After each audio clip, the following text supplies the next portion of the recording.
Dude, it's like a fucking dead zone out here anyway. Oh, okay. Which is how we like, you know. Where are you coming from? Wilmington. Okay. North of Wilmington. What, like Fairfax or some shit? Pretty Brandywine? much. I was just in Fairfax Shopping Center getting some pho. Some pho? Pho. Oh, how the fuck you pronounce that word? That fucking rules. Yes, sir. Oh. Let's get him out of the way now. That joke did not roll. No, it's based in broth. It won't roll. It'll bubble. Oh, God, stop it. Stop it now. Stop it now. God, I should have taken an edible before this. Jesus Christ. Whoa! Woody, stop! Think of your family. Calm down, Thomas. Who's this fella?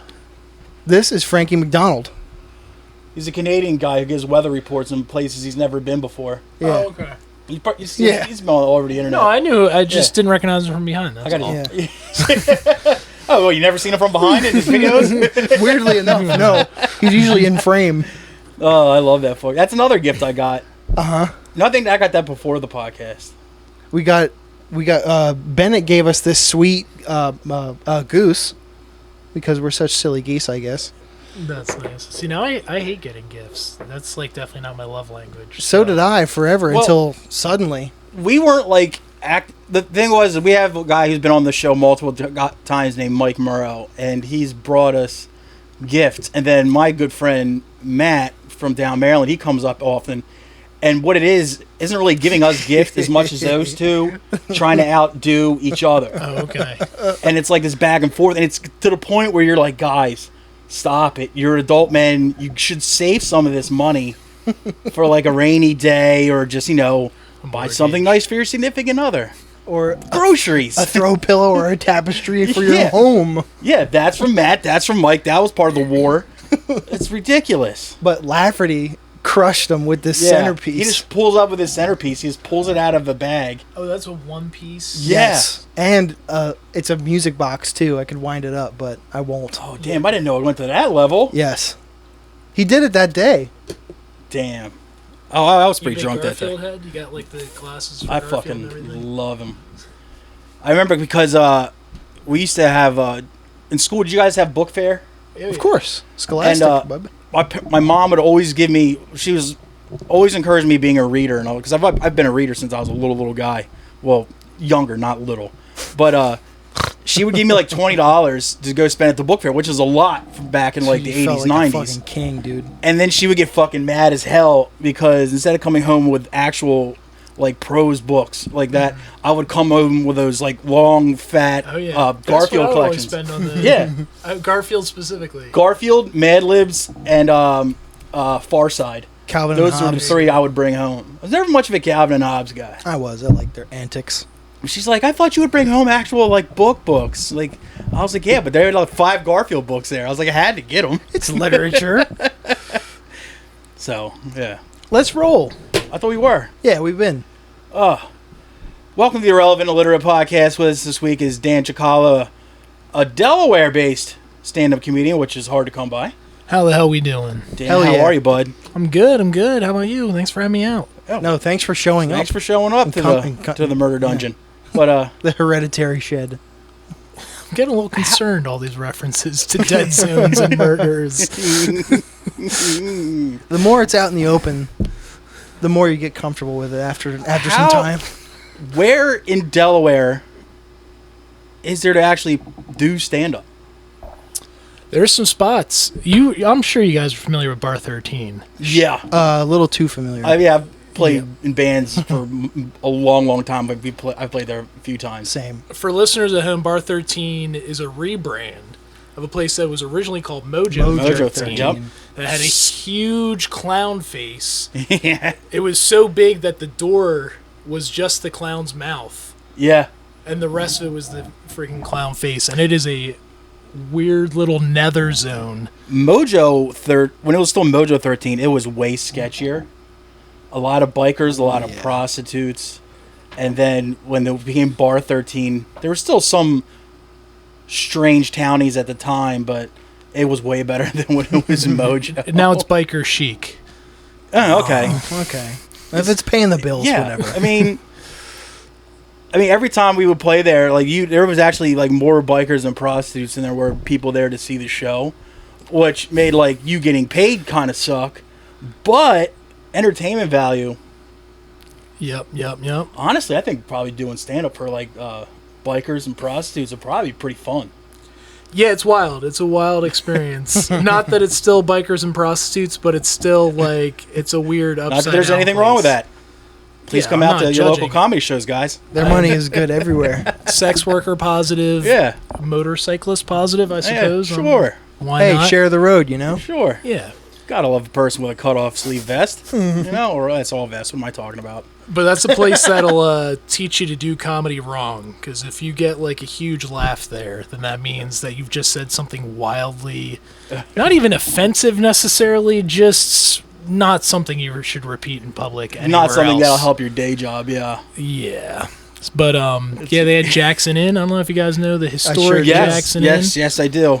So yeah, a lot of music venues overlap with comedy because they got a stage and all that. But unfortunately, R.I.P. they closed. Yeah, they just closed a couple months ago. Some other place just closed. House of Place Laughs. I kept meaning to go, but I never saw any advertisements for things going on there. Yeah, the House of Laughs on- over on- by on was Union. that Scott Street?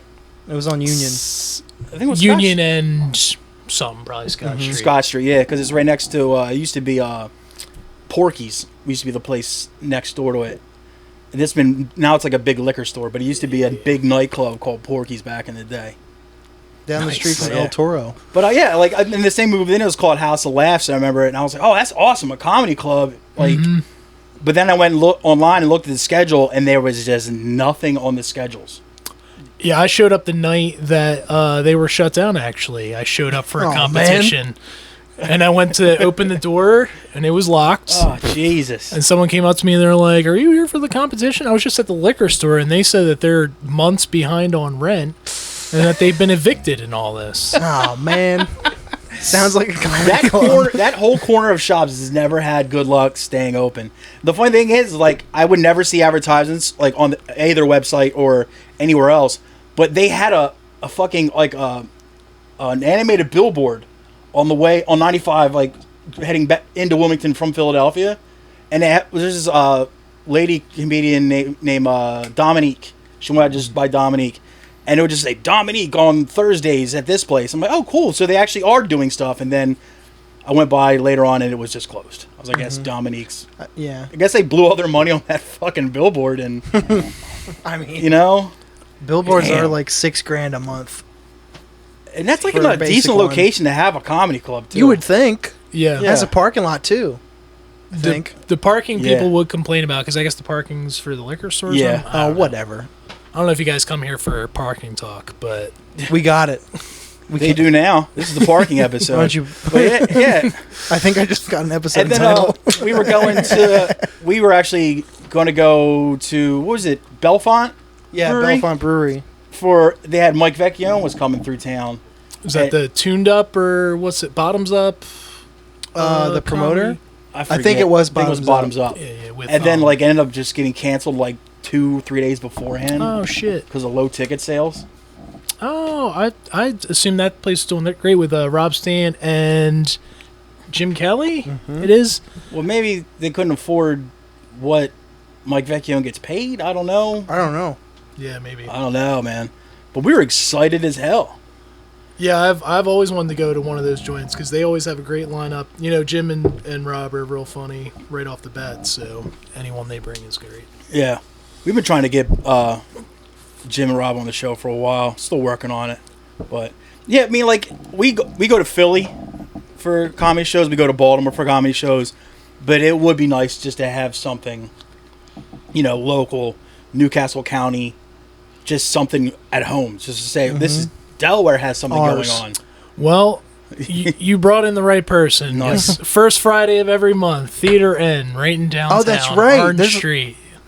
Yep, There's that's, yeah, I see you're always posting about shit going on at Theater Inn. yeah. That's my joint I got going on there, called Let 'Em Cook Comedy. So Nice. Fuck September 8th, first show of the second season. Theater N. Mm-hmm. yeah. This should drop right in time for that. That's perfect. Nice. September 8th, right? Yep, September 8th. It's gonna be Peggy O'Leary and Ooh. Steve Young. Ooh. Steve Young, writer for The Tonight Show and Boy Nice. Meets World. You guys have a childhood? You know Boy Meets World. Kinda. I'm familiar. I'm familiar with Topanga. Were you guys raised Dude. by TV too? Yeah. Yeah. In the 1960s. 90, I was a 90s kid. I sure was. I was an 1890s kid. I'm old. Is it Orange Street and what? Do you know what the cross street is? It's like 10th. It's 1007, so I think Oh, it yeah, is 10th. Nice.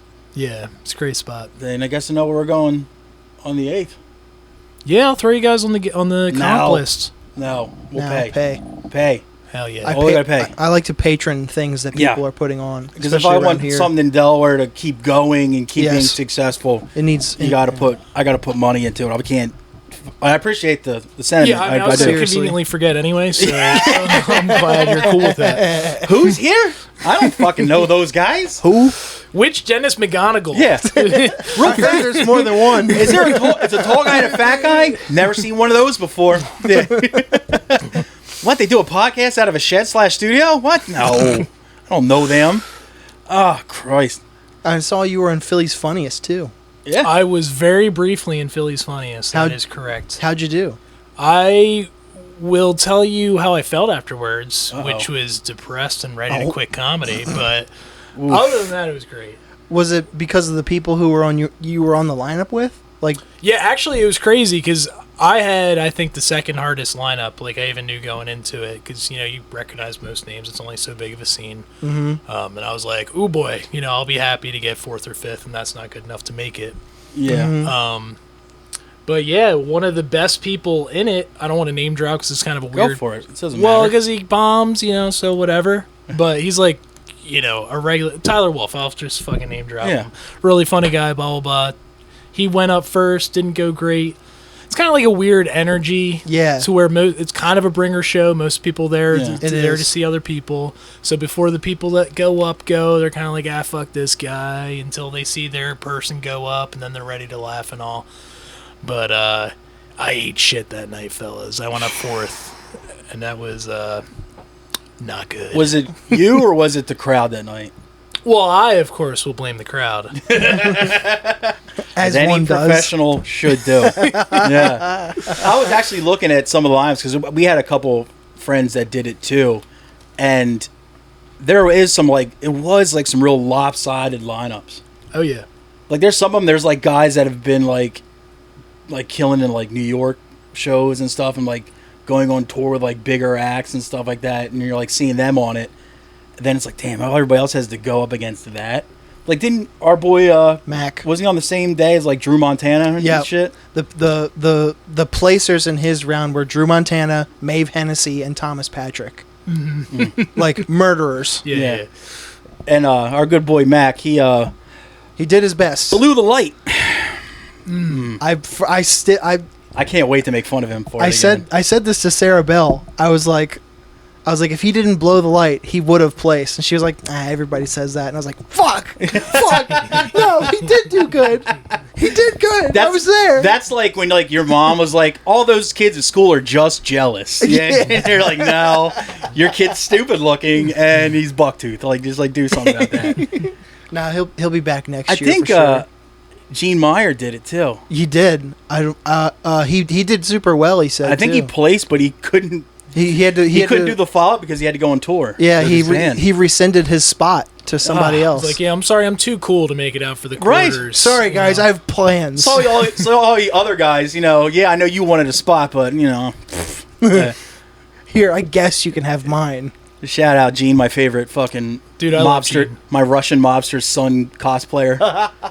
Gene's the episode of this show I listened to know what I was getting into because I love that guy. He rules. He's a special little boy with his fucking broccoli haircut. We love Gene. When I met Gene, it was at a mic, and I was up 2.5 hours into the mic. Now mics go you go up first, that's no good. It gets real good as it goes on, and then you get an hour and a half in, and people are I'm done fucking laughing, fucking They're tired. shit, all this stuff. Drunk by then, yeah. Yeah. So craters, But then it gets kind of cool at the end when it's like just 5 more people and we're all just like, whatever, we're just screwing around. It's dark. And Gene was one of those 5 people, and he is Nice. absolutely who you want to be, one of those 5 people, because he's like, yeah! He's like, super high energy boy. Yeah. he's as crazy on stage in a hardcore show as he is on stage in a comedy show, as he is in the audience at an open mic. Have you seen his band live? I haven't seen it live. God. I've seen some clips. They'll be in Philly soon. One of my favorite times I've seen them play, he fucking vomited all over the floor in front of the stage. Is this like a trademark of his? Is this like his biting? He was just fucking going completely nuts thing, and he just starts chucking. And it's not like performative couple spit ups. No, this was like full on, just like yacked out. I was like, Jesus Christ. He went so And then hard. as soon as their set was done and they're done playing, he comes up with a mop and a bucket in this little DIY, really small shit venue, hole in the wall, and he's just mopping the floor, puts it in the bucket, and then just like saunters off. Yeah. I was just like, that's fucking wild. That's like all of him in one. Like the nicest guy ever, also the craziest guy ever. Yeah. And, yeah, He's a funny boy. Gene rules. Speaking of fun, as I was talking to him about it before, I just recently stumbled into the world of edibles.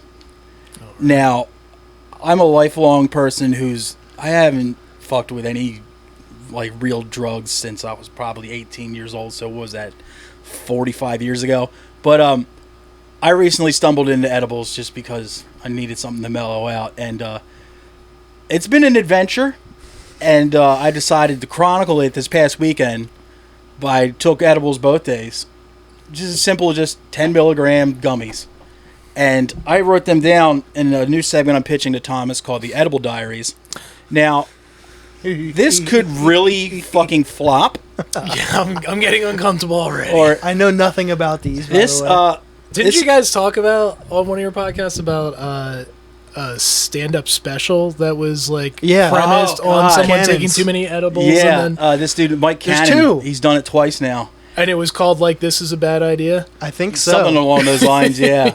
And it was all the comedians are on edibles. They encourage the entire crowd to be on edibles, and it's funny to see who can quote unquote handle their shit.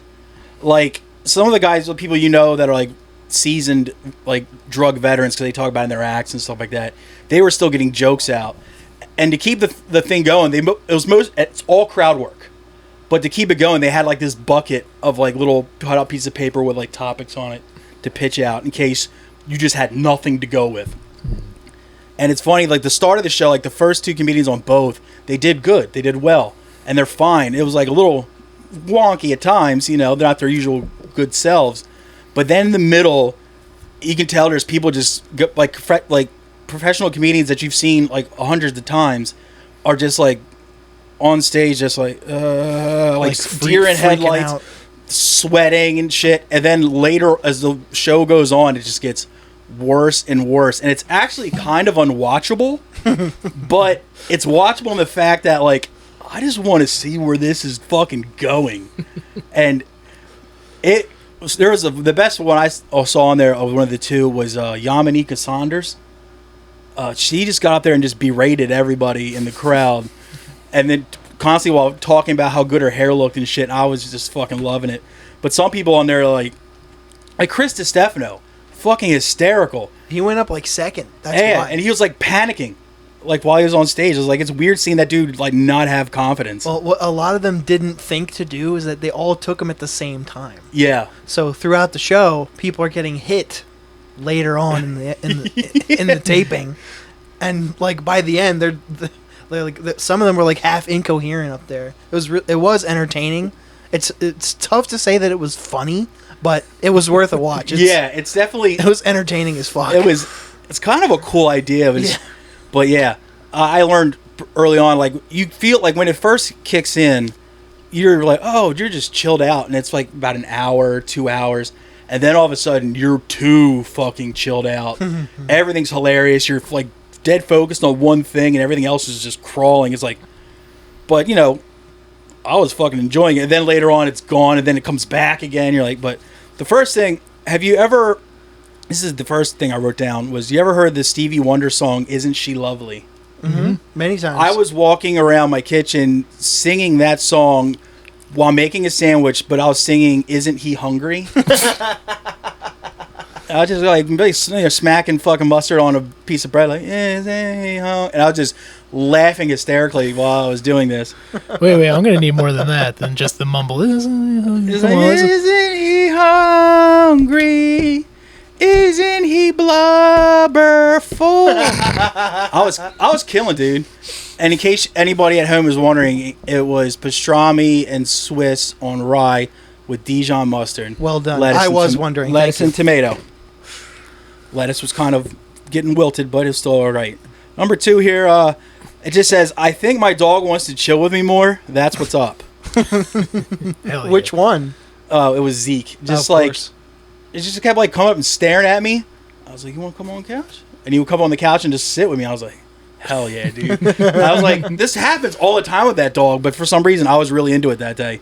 He's looking at you like, how come I'm always the one who has to initiate? Oh God, he just looked so disappointed at first, and I was like, he hates me right now. I'm like, just come up on the couch with me, watch TV or something.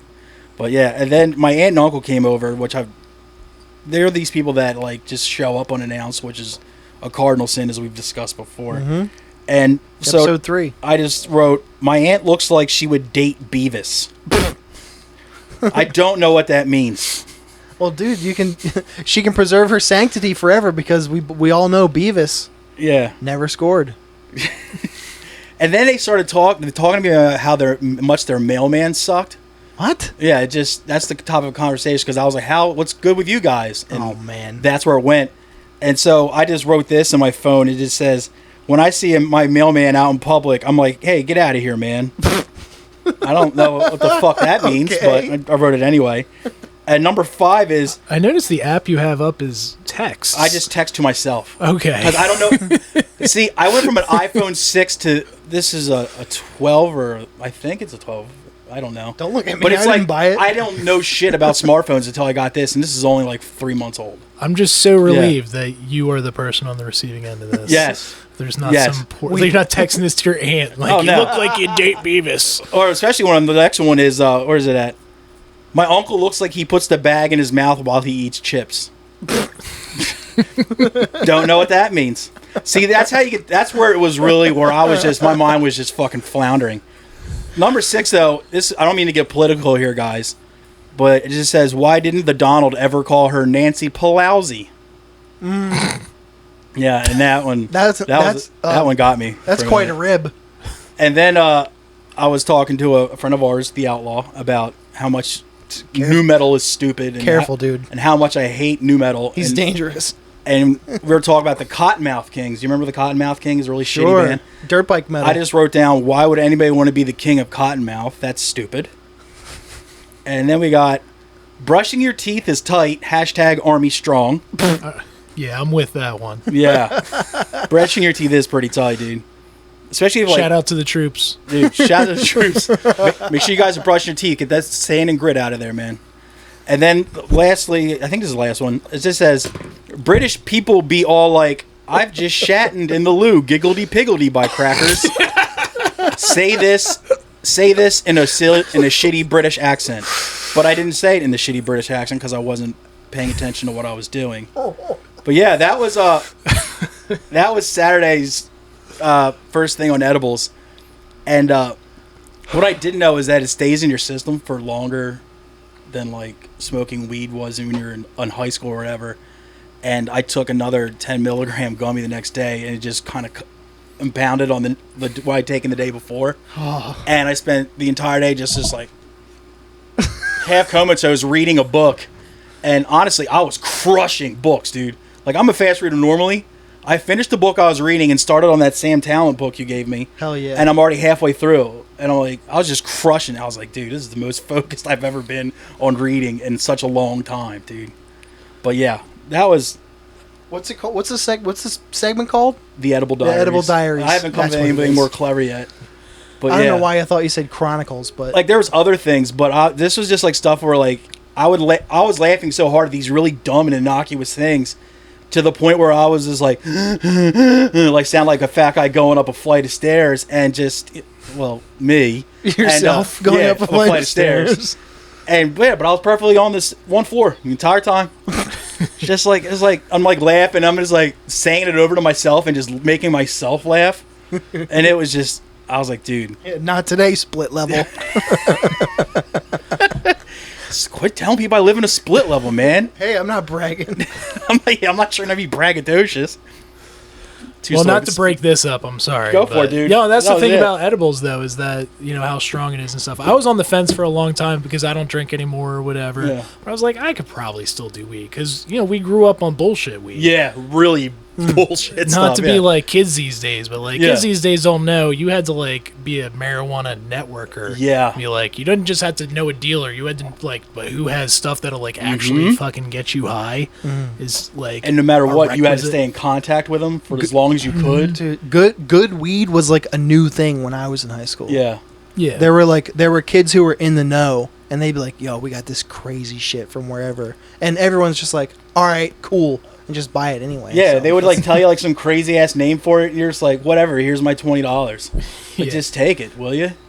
So I was thinking like, yeah, I could probably do weed because like, Yeah. I can't even smoke enough for it to be a problem. But with edibles and all that shit, I'm like, this could be a problem. I could binge this shit. Yeah. It's oh my god, dude. Like when I was smoking weed in high school, all I ever did was just get tired. I never really got super dopey and like giddy or anything like that. This is a whole nother fucking thing.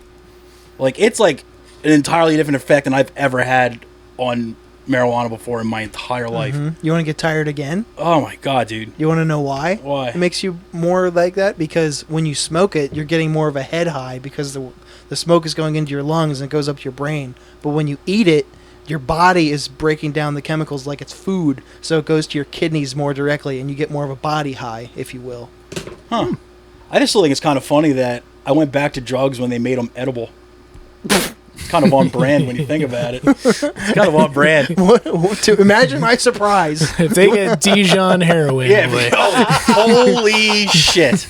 If French's come out with like if French's comes out with ketamine mustard, oh, give me a nice spicy Stone ground. Yeah. Can I get a like 40 worth of spicy brown, please? Oh god, dude, this pastrami sandwich is be even sillier than Isn't He Hungry? I Yeah. like Isn't He Hungry, dude. Oh, I'm also dude. still laughing at shout out to the troops. I don't know why.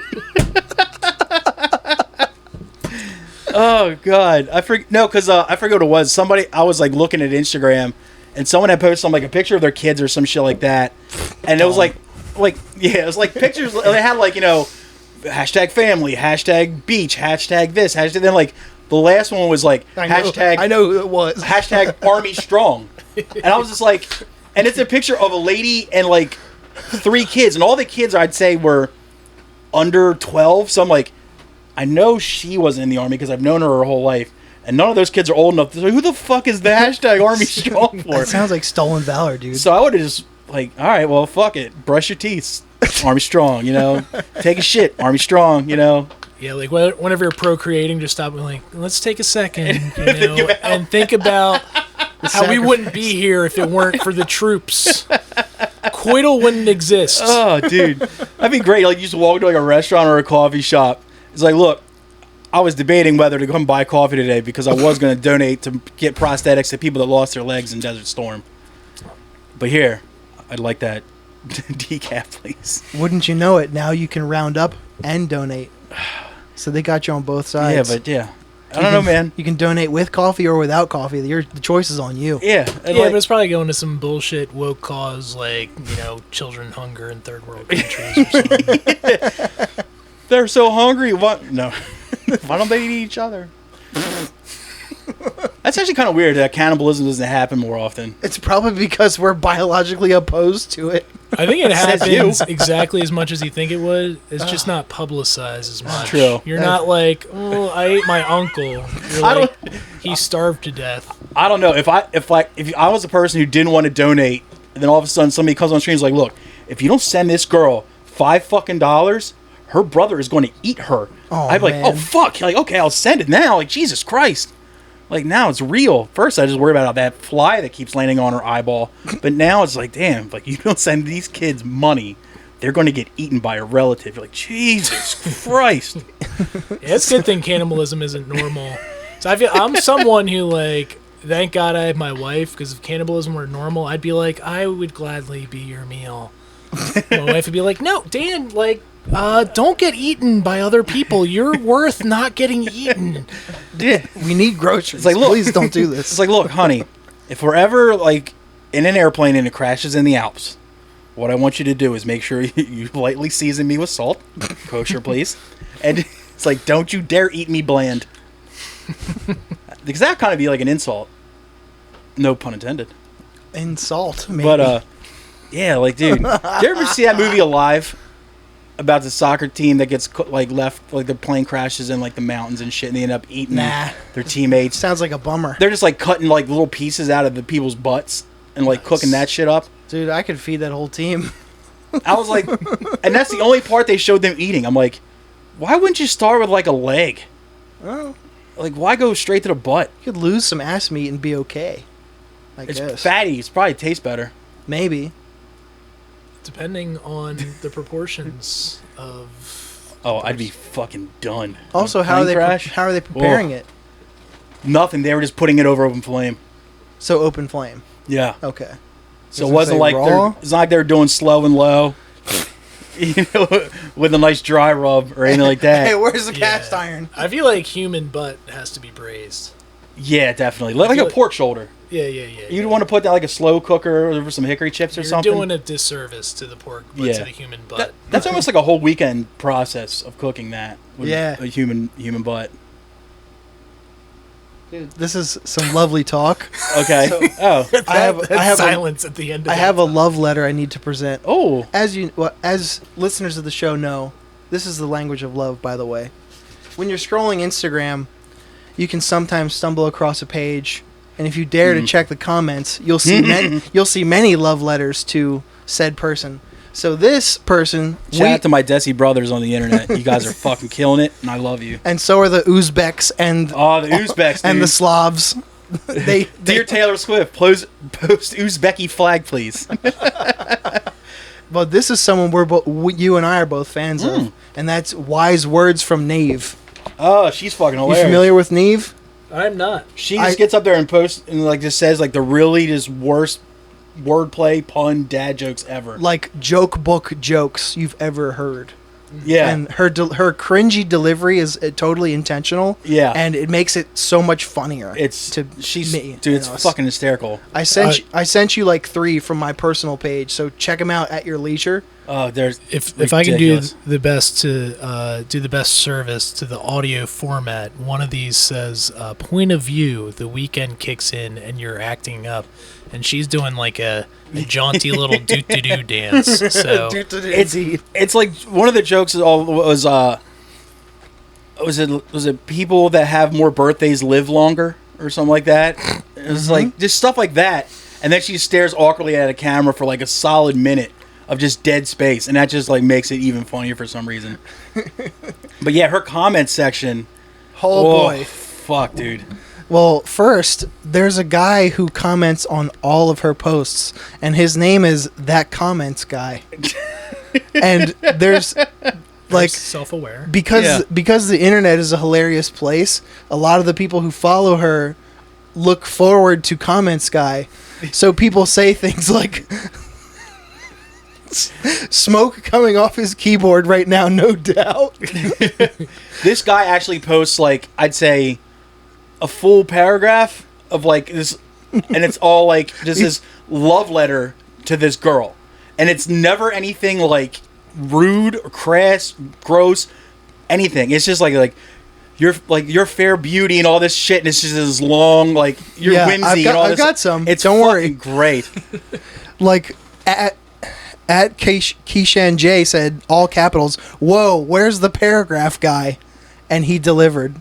That Comments Guy said, "Neve's signature touch, spinning everyday jets into captivating tales, graces Instagram once more. Her consistent daily delights have taken an unexpected hiatus recently, but today's post, marking the second in as many days, hints at a return to her regular rhythm.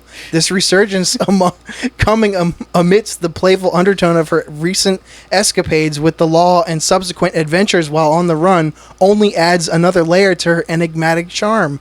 Today's mise-en-scene unfolds outside a nondescript strip mall in a vast car park stretching languidly into the distance. Structures and grassy banks visible in the frame sports caps of pristine snow, and the overcast sky paints a narrative that would normally be considered a winter's embrace. The ambience poses as an intriguing question. Is this a flashback from days gone by, or has Neve posted a frosty haven in her ongoing playful narrative? Her attire today strikes a harmonious chord between rock and relaxation. An Iron Maiden t-shirt, delightfully snug with plaid pajama bottoms, a beige trapper cap, and locked sunglasses. The latter unusually guarding her eyes, complete her look. The gentle sway of her hair and the cocooning of her hands within pockets hint at the surrounding chill, a sentiment echoed by passerby swathed in colder weather wear, drawing viewers into her world. Neve delivered her quip of the day, a customary shrug, arms reaching out as if to embrace the distance. She muses, "Is really a successful Sunday if you're not in your PJs at 5 p.m.?" As her words settle, arms return to her side, fingers lightly drumming on her thighs. With a radiant smile, she pivots and ambles towards the beckoning mall as the frame fades to black, encapsulating her day's adventure. How many characters can you comment? The caption simply reads, "Successful Sunday," checkmark emoji. As the digital tapestry of Neve's tales continues to grow, this post serves as a treatment to her unwavering appeal. Her ardent fans, ever ready for her next move, find solace in her reemergence, eagerly awaiting the continuation of her whimsical and captivating saga. Jesus Christ. That was a comment. First off, bravo for reciting. I can't believe that dude comments that long of stuff every single time. Now, I'm only one comment in, but early read is that this could be a 16-year-old with a thesaurus. Ooh. But now that's what I thought first off, but as it went on, he really elevated. He really rose to the task of writing some. Yeah, if he does have a thesaurus, he does use every single word in it. It's like, good Lord. And each time he does this, it's completely different from the ones before it. And That's you're right. like, this dude's putting out almost as much quote-unquote content as she is. Yeah, is this like the next like arc of reviews? Like, this is the next pitchfork. This is where the Rotten Tomatoes people go when they're just off and they're not on their movies that day. The writer's strike didn't affect that comments guy. Not a bit. I picked another picture, and I guess he hadn't commented yet because plenty of people, like at IdenWoe123 said, "Paragraph guy at work." At Julian_MA23 said, "Paragraph guy about to build the Titanic 2.0.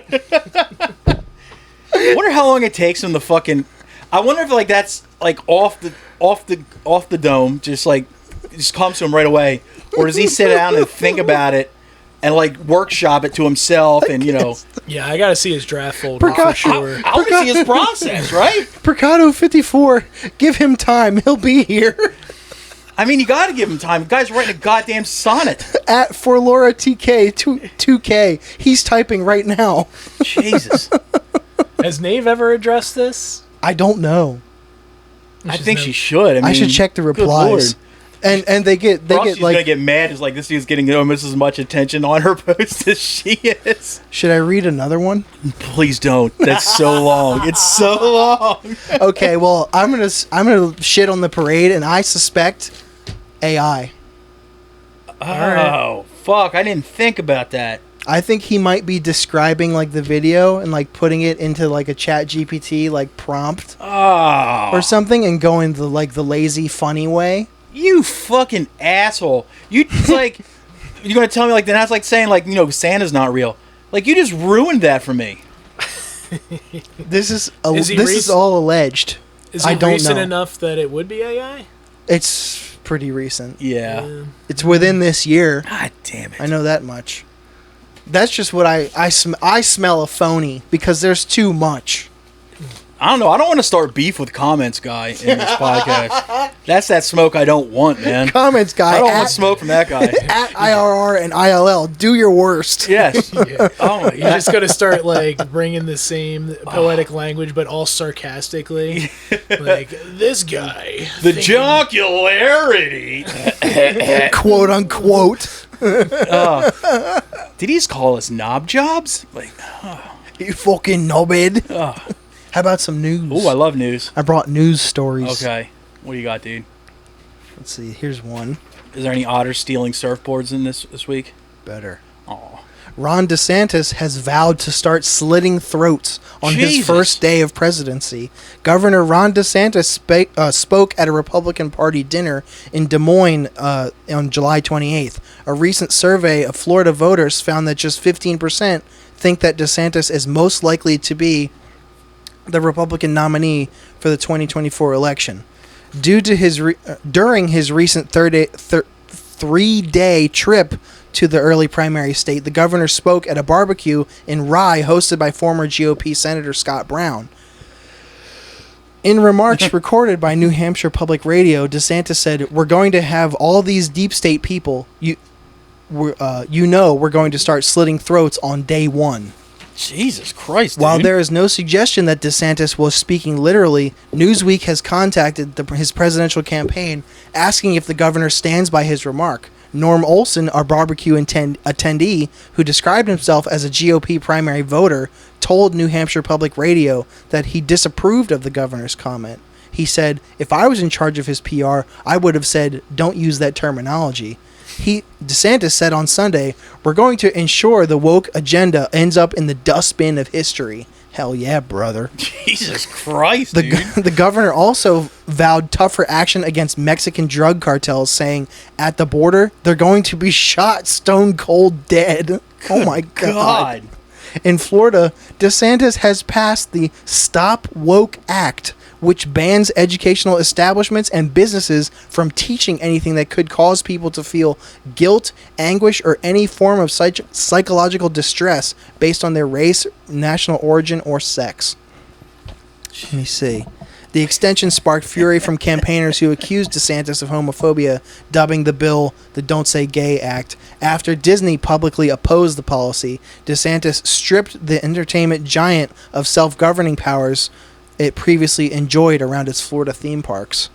Let me see. Slit one of the Disney characters' throats. Come on. Anxiously awaiting the next You paragraph. see the goofy beheading video? Gore. That's really sharp. Fuck. God damn it. Just over 51% said Trump was most likely to be the GOP candidate. Oh, that paragraph really disappointed. Good Lord. Like, I don't know what's more of like a bad idea on DeSantis' part. Picking a fight with the Mexican drug cartels or picking a fight with the Disney. Corporation. Talk about cartels. That's the cartel you Like, want to be worried Jesus about. Christ, I don't care. Like, you worry about the deep state. I'm not pissing off the Sinaloa cartels or Walt Disney's crew. Dude, Jiminy Cricket is scary. Dude, He's mad Jesus small. Christ, He can dude. sneak around. Or Deep State. Turns out the deep state actually is in the Magic Kingdom. But that guy, he's Florida's. He is from Florida, right? He's the governor, yeah. I believe he's from Florida, too. That's weird that he would go at Disney and expect to get Florida's vote for. I don't think he's going to be the candidate anyway. I don't think so either. And I think Ding Dong's going to be the guy again. And if they throw old ass Joe at him, he's going to eat him alive. And it's going to be fucking. Well, it's going to be entertaining, but it's going to be awful for the country. It's going to be what do you know? god awful. But yeah, I love it when fucking any president's like, we're going to take down the cartels. It's like, yeah, no, you're nah, not. no, you're not. Nah, dude. Like, we're going to stop drugs. Like, no. You ain't going to do that no. either. The closest thing you did was legalizing one of them. You're not going to win that one. Like, because like, even Obama was like, "Say we got to stop the Mexican cartels." I'm like, no, they're still there. They're still there. You're not going to fucking beat them, dude. They build their own fucking trains to go underground to get across the border. We can't even build our own subs to get to the Titanic.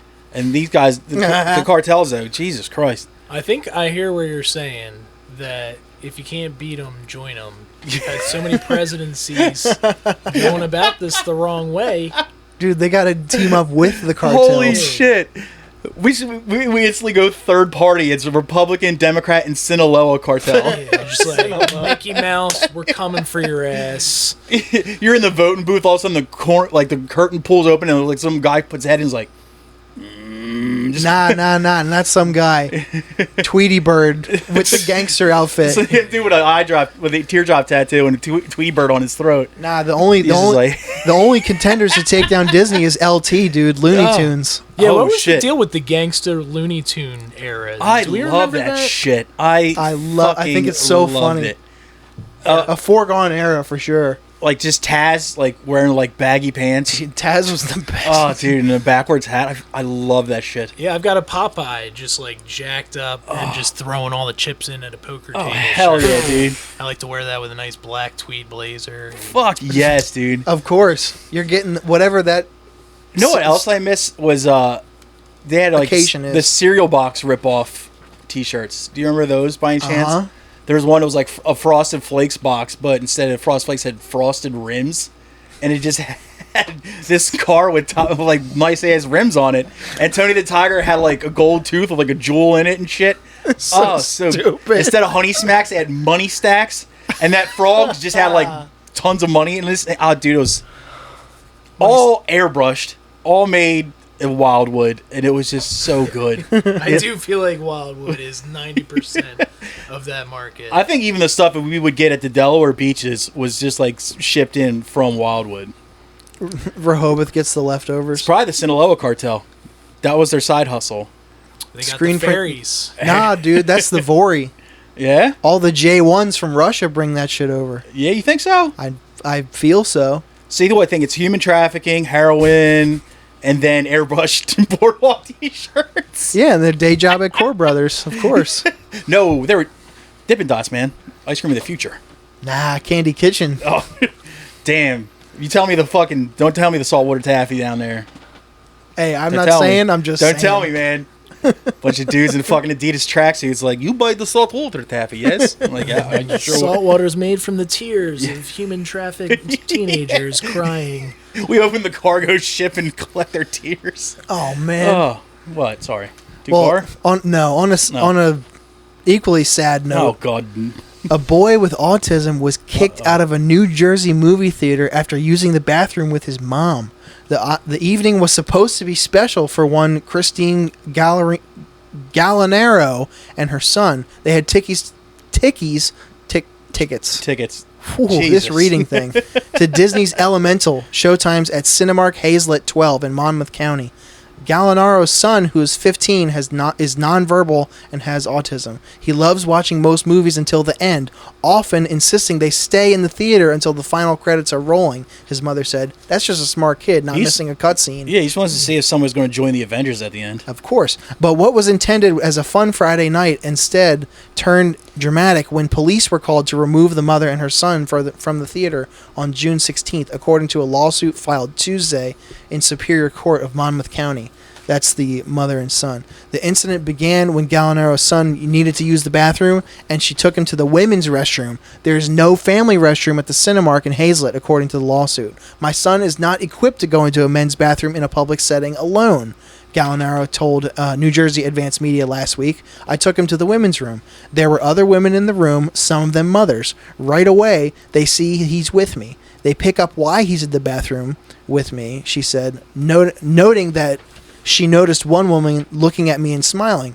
The 59-year-old manager of the movie theater wasn't as understanding, the suit alleges. The manager angrily approached and shouted blatantly discriminatory remarks toward the mother and the 15-year-old, the lawsuit also alleges. A grown man should not be in the women's restroom, the manager said, in a crowded lobby. This is not a transgender bathroom.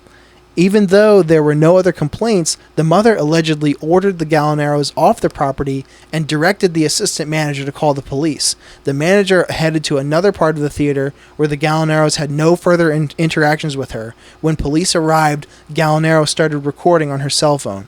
I don't agree with what she did, the assistant manager said on the video, but you're causing a disturbance, so leave. Moments later, a police officer confirmed to Gallinero that her and her son had to leave the property.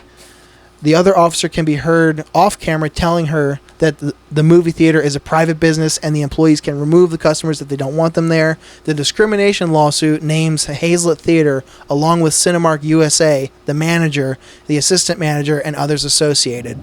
Let's see. Woman associated with the phone on Tuesday. Miss Gallinero's 15-year-old son, who was diagnosed with autism and severe speech delays, was traumatized by blatantly discriminatory conduct on the part of the defendants, simply because he needed to use the bathroom while seeing a movie with his mother. Pretty fucked up. It depends. Like, it depends what they were doing in the bathroom. Not what I mean by that is, if she walked him in, put him in a stall, then closed the door behind him, and then she herself stood in front of the stall and was like, my son's in there, he's, give a little clue what's going on. Sorry, we'll be out really quick. It sounds like fine, everybody... but if he was there, like, whipping his bird around, freaking people out, yeah. I feel like that might have been mentioned at some point. Or if there was, like, little kids in the little girls in the bathroom, maybe it would have been... It was mentioned that there were other mothers in the restroom, and they seemed like they knew what was going on. Yeah. And one, like, nodded and smiled. Yeah. Like, as if to be like, yeah, I get it, yeah. so go for it, kind of thing. And I also would assume that in a women's room, there's... I've never... I know you've never been in a women's bathroom either, but... Well... There's a reason I'm not out of Firebird there's just anymore. There's just stalls. Yeah. So there's no choice but to go into a stall, Yeah. either with them or, like you said, guarding Well, the we door. were all maybe. there when we were little kids. When we were out with like just our mom or whatever. I was gonna and say, she had to use the restroom. She would drag you in there with her, and no one gave a fuck. But yeah, it's like. I also think if she has, that kid was what, 15? 15. So that's 15 years that she's been bringing that kid into women's room. I think she knows how to go about doing it That in a too. respectful and a smart way, not to freak anybody out. Like if someone comes in and sees that, she's like, "Hey, look, it's my son. He's got autism. Yada yada yada. We'll be out lickety split. See you later." I think she's probably really good at handling that. So yeah, I'm kind of on the mom side on that one. Yeah, I've been silent on this because I want to talk about Elemental, the movie, if we may. I don't even know what that one is. That one is a Disney Pixar flick that is largely about what are the logistics, how would water have sex with fire, is basically this Damn. love story. I didn't know fucking Disney got that deep. I know, and I was like, why are there all these debates about like a woman holding a woman's hand being grooming? I'm sitting here with my 7 and 5-year-old child, and they're like, how would this work? Would we sizzle too much if I got this close? Yeah. How are we gonna, get it on? Well, what would they be able to reproduce? These are the questions. You need to watch Elemental. And what happens if the baby comes out made out of edibles? earth? Ooh. The baby comes out made out of earth, and all of a sudden, the wife just is like, I don't know how that happened. Like would the kid come out fire, water, steam? Fire, water, earth. There's steam? air. There is air. Yes. Mm-hmm. You need to have edibles. Watch the film. Come back next week with your diary. I had a friend propose to me. Not propose to me, actually, but, propose to me. What'd you say? Because now that I've been doing the edibles, he's like, you got to try mushrooms. I'm like, maybe. He's like, what if we just do a bunch of mushrooms and watch every Medea movie? I was like, all right, sold. I'm in. I don't do drugs, but I told him I would explicitly love to be there. Yeah. I've seen half of a Medea movie. Because the same aunt that I was referencing in the Edible Diaries, she loves Medea. Medea goes to But jail is indelible. I'm also kind of pissed off that kid didn't get to finish Elemental. Yeah, I don't know that if it was during and like I don't remember if it was in the middle or not. Fucking fit, man. She says he likes to stay till after the credits. Dude, now he didn't even get to fucking. Now he takes a pee and you can't fucking finish the movie. Damn, man. if I was him, I'd be through the fucking roof. Fuck Yeah. that. he's just spear tackling everybody that comes near him. I need to finish the movie. Oh, he's nonverbal. Never mind. Right. Just like, He'd just be like, you know, just knocks every stall down with his forehead. now you did it. Now you did it. So how does fire and water get together and copulate? Did you figure it out? That's a good question. They just kind of like just do the right amount of steam, and then they're like, "Oh, you'll burn off my finger, but that's fine. That'll grow back or something." Damn. I don't really remember. It's unrequited love, dude. Yeah. You brought up a good point though about the edible diaries. That I feel like that's missing a different point of view. We've got the first person, but if we had you watching this sandwich giggling ensue, I think he'd be annoyed super fucking quick. Yeah, I tend to agree. Because 9 times out of 10, being the sober one at the party's never fun. As I know, every time I've done it, I'm like, oh god, you're all obnoxious as shit. Unless I'm being obnoxious as shit right next to you. Oh, then yeah. we're having a great time. Other than that, I'm like, fuck you for having a good time. God damn it. Yeah, that's what I do. Yeah. Because I don't drink anymore. Yeah. And I was always like the crazy alcoholic at the party. But now it's just like, so you guys get drunk. Now I can act antisocial as well. Yeah. And finally I get to show this side of me. Yeah. It's just, I don't know, man. I think Tom would get just annoyed with me. Because instead of just texting it to myself like a weirdo, I would just be... He'd be like, Tom, hey, Tom, hey, hey. And he would just be like, shut the fuck up. I guarantee if I do the Medea thing, I make it a movie and a half before someone beats me up. Just like, God damn it. You're like, hey, British people are all tickety boo. Shut up. No, let me finish. It gets good. I swear. Let me try it with the accent. Maybe it'll be funnier. Ugh. It's never going to be funnier. I have another going to the bathroom story. Oh, good lord. Or speaking of going to the bathroom. Is this one more cheerful than the last one? Do you remember how Taylor Swift fans were shitting themselves at her concerts? Shout out to all the Swifties. Don't recall that. They were... there was a thing they were doing online where they were actively making videos before they go to like going to see Taylor tonight, and it'd just be these girls posing normal, like from here up, normal clothes, but then below the belt, diaper, full on Pampers diaper. And what it is they don't want to miss a single second of the show, so they roll in wearing fucking Huggies and just piss and shit in their seats. How long does Taylor Swift play for? I feel 3 or 4 on the Eras tour. It was 3-4 hours. All right. I mean, I still feel like I can make 3 hours without shitting. Yeah, shitting. Yeah, but peeing, most adults can, but Swifties. Also, who knows? True. Most Swifties are younger, so they're probably not shorter urethras. Not drinking either. But it's not like they're chugging coffee, so I'm sure they don't have to worry about either of those two things. Well, also obviously not built the same. It's true. We're built different. Well, a woman spent $1,400 on seats to this Taylor Swift Eras tour. Then StubHub told her the tickets did not exist. Damn. Resellers are duping fans clamoring for tickets to the Taylor Swift Eras tour. One woman paid $1,400 that didn't exist and struggled to get a refund. And while there was a previous debacle with Ticketmaster running out of tickets for the international tour, StubHub finds itself in the hot seats after fans tried to buy tickets through the reseller site, only to be told that they didn't exist. NBC Los Angeles reported an incident in which a California woman, Stephanie Klein, managed to purchase some in-demand tickets for her daughter to see the tour with a whopping $1,400 price, only for StubHub to reach out to say the seller she'd purchased from didn't actually have the tickets. Through StubHub's fan protection guarantee, which promises users a full refund plus 200% of the ticket purchase price if they're fooled by fake sellers, Klein believed she'd get her money back quickly, but she did not. And she was thrust into limbo, calling the site repeatedly and getting no help or solutions, she says.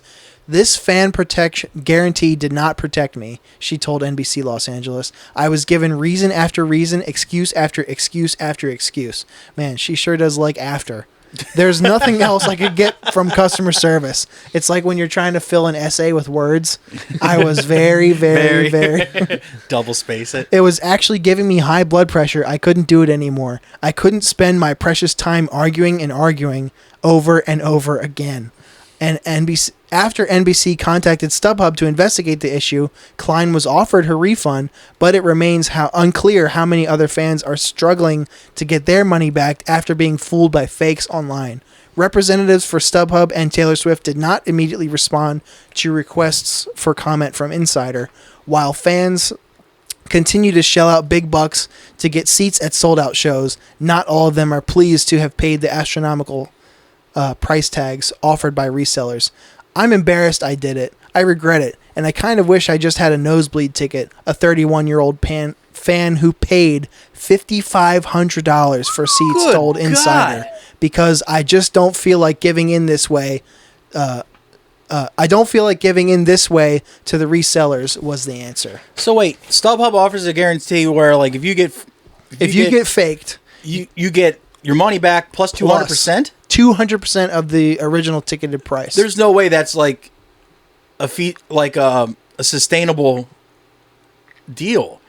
I guess you guess just be fucking handing out money left and right. You would people think. be trying to take advantage of that to get money all the time. That's what we in the business call an arbitrage. You just create a little fake account, pay it to yourself, get 200% back, get caught, do a little jail time, deal some cigarettes. Yeah, do it standing on your head.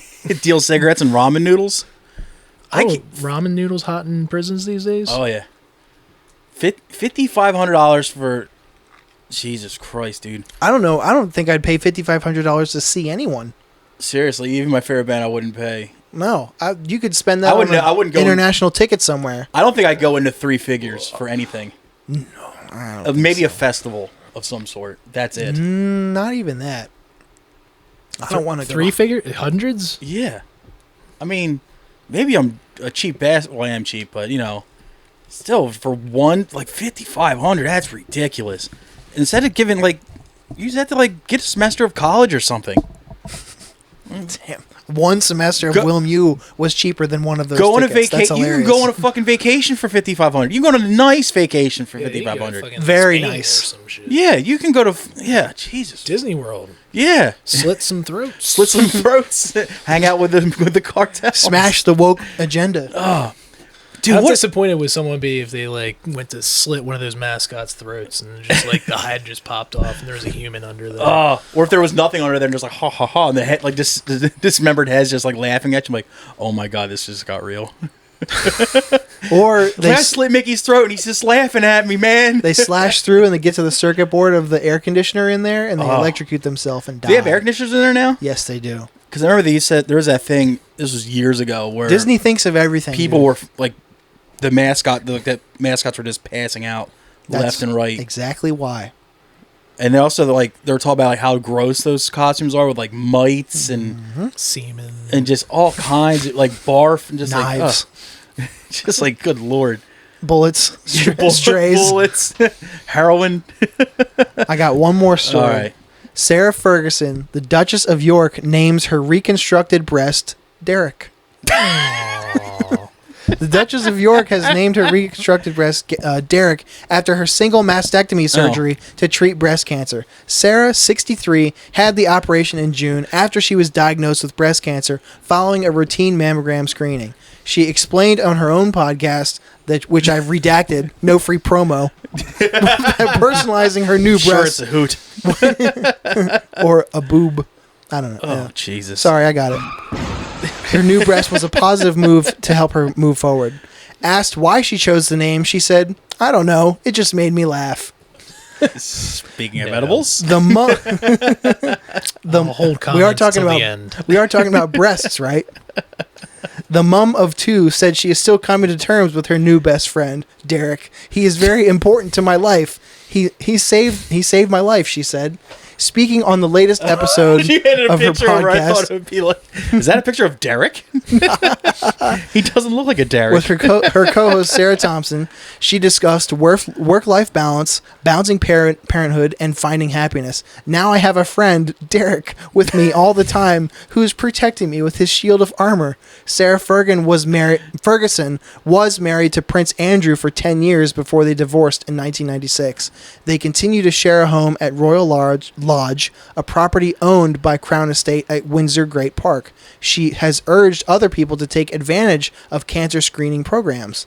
Referring to her breasts that underwent surgery, she said, "I think it's balancing out the fact that I got a new model, a new wheel, and a new engine." Joking about her perky friend on the left-hand side of her chest, she said, "Poor Eric on the right is feeling rather Eric. sad because he's not as perky." Eric and Derek. All right. God. So I feel like What a card. she's one of these socialites. She's like in the political scene. She's been in the royal family and all this stuff. They're all wheeling and dealing. And I feel like she got a favor from someone. And they were like, I'll do this for you. But you're going to have to name your next breast after me. After my nephew. She's like, that's a very specific request. I don't think that's going to come up. And then, goddamn, would you know it, 1 in a Boy, million. did Single mastectomy. Oh. Derek shot a shot and got it. Oh, that'd be great. And then Dr. Derek just goes up to her husband or boyfriend, whatever, is like, hey, how's my kid? How's my kid doing? That's my kid. Is he still hanging in there? Is he? She's Hanging. like, if she's just fucking walking around her like estate or whatever, just like, hello, Derek, how are we doing today? You know, just fancy a cuppa, you know, just like Pretty good today. Little bit itchy. that was her podcast. Oh, dude, whatever talk with fucking Fergie and Derek. Oh, I'd subscribe to that Patreon instantly. Oh my god, that'd be fucking great. How's it hanging, Derek? Oh, a little itchy today. It's the next wave of ventriloquism. Oh. It's just going up on stage, just being like, You're removed, Mr. Dunham. I don't have much to say, but my friend Derek here. Oh my god, damn it, dude! Like, wasn't Prince Andrew the guy that was on Epstein's Island too? Is that who she was married to? I think so. Damn. Wonder if she got Derek gets to use his membership now. He's the bull whenever he wants. That's it for news, buddy. Yeah, Is it time for the hot seat? I believe it is. Is it? We have a segment for guests, for first timers. While you're reaching back there, Okay. would you please pass me those waters? Oh, sure. Thank you. he's got a whole bag for this. I do. Thank. Like actually lighter fluid and stuff in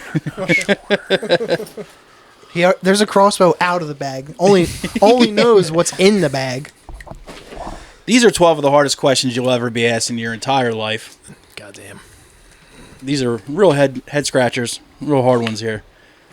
This is a segment we call Gripping Inquiries.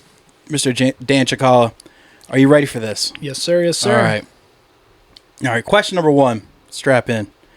Should it be illegal for people over 40 to claim to have haters?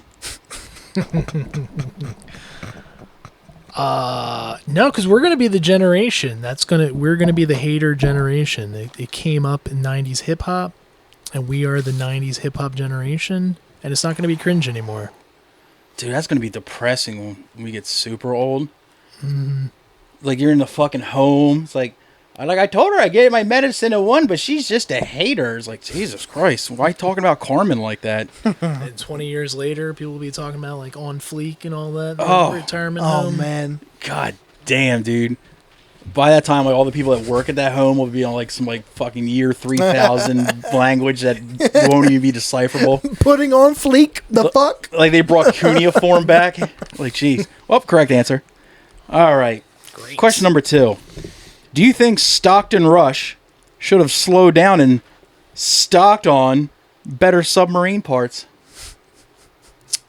Oh. I'm going to use context clues here and think Stockton Rush is the The guy who Was. sorry. Shout out to rip. He took the sub down to the Titanic and it imploded. R.I.P. He was the rich guy. All right, so run this by me again. Stockton Rush. Do you think Stockton down. Rush should have slowed down and stocked on better submarine parts? Slowed down and stocked up on some Stocked on. regulations. Because his name's Stockton. See what I did there? Oh. Come on, dude. No, I got the Come fucking on, dude. joke, dude. I'm going to go with yes, because I feel like you're too proud of this. Were you high when you wrote this one? Maybe. Okay. Yes. It gets worse. Or better. All right. Question number 3. True or false question here. You gave your pet turtle breast implants and named it Jamie Lee Curtis. Wait. You said that was true, false? True or false? You gave your pet turtle breast implants and named it Jamie Lee Curtis. I didn't personally, so it's false, but I goddamn wish it were true. Well, close enough. It was honesty. But turtles live like 100 goddamn years. That's Yeah. not a so pet. Do, You so can do breast implants. like you have to put. You should be legally required before you buy a tortoise to like write up a will on what the hell's going to happen to this thing. If you own a tortoise and you die, it has to stay on your property wherever that is. Really? Yeah. Why? Like if you die and your house is like passed on to a new person, they can't remove the tortoise because it lives there. What's this can't shit?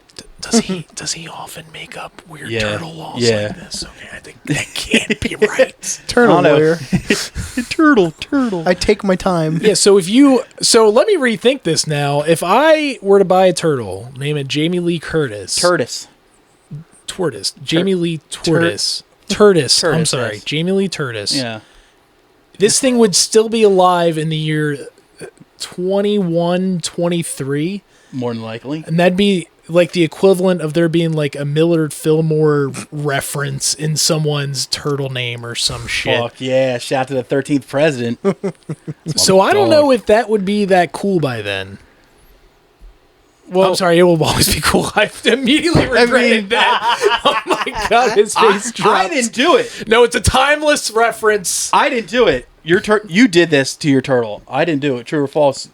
Did you really do this to your turtle? In another timeline, I like to believe Okay. that I did. In the metaverse, he did this. All right, correct. All right.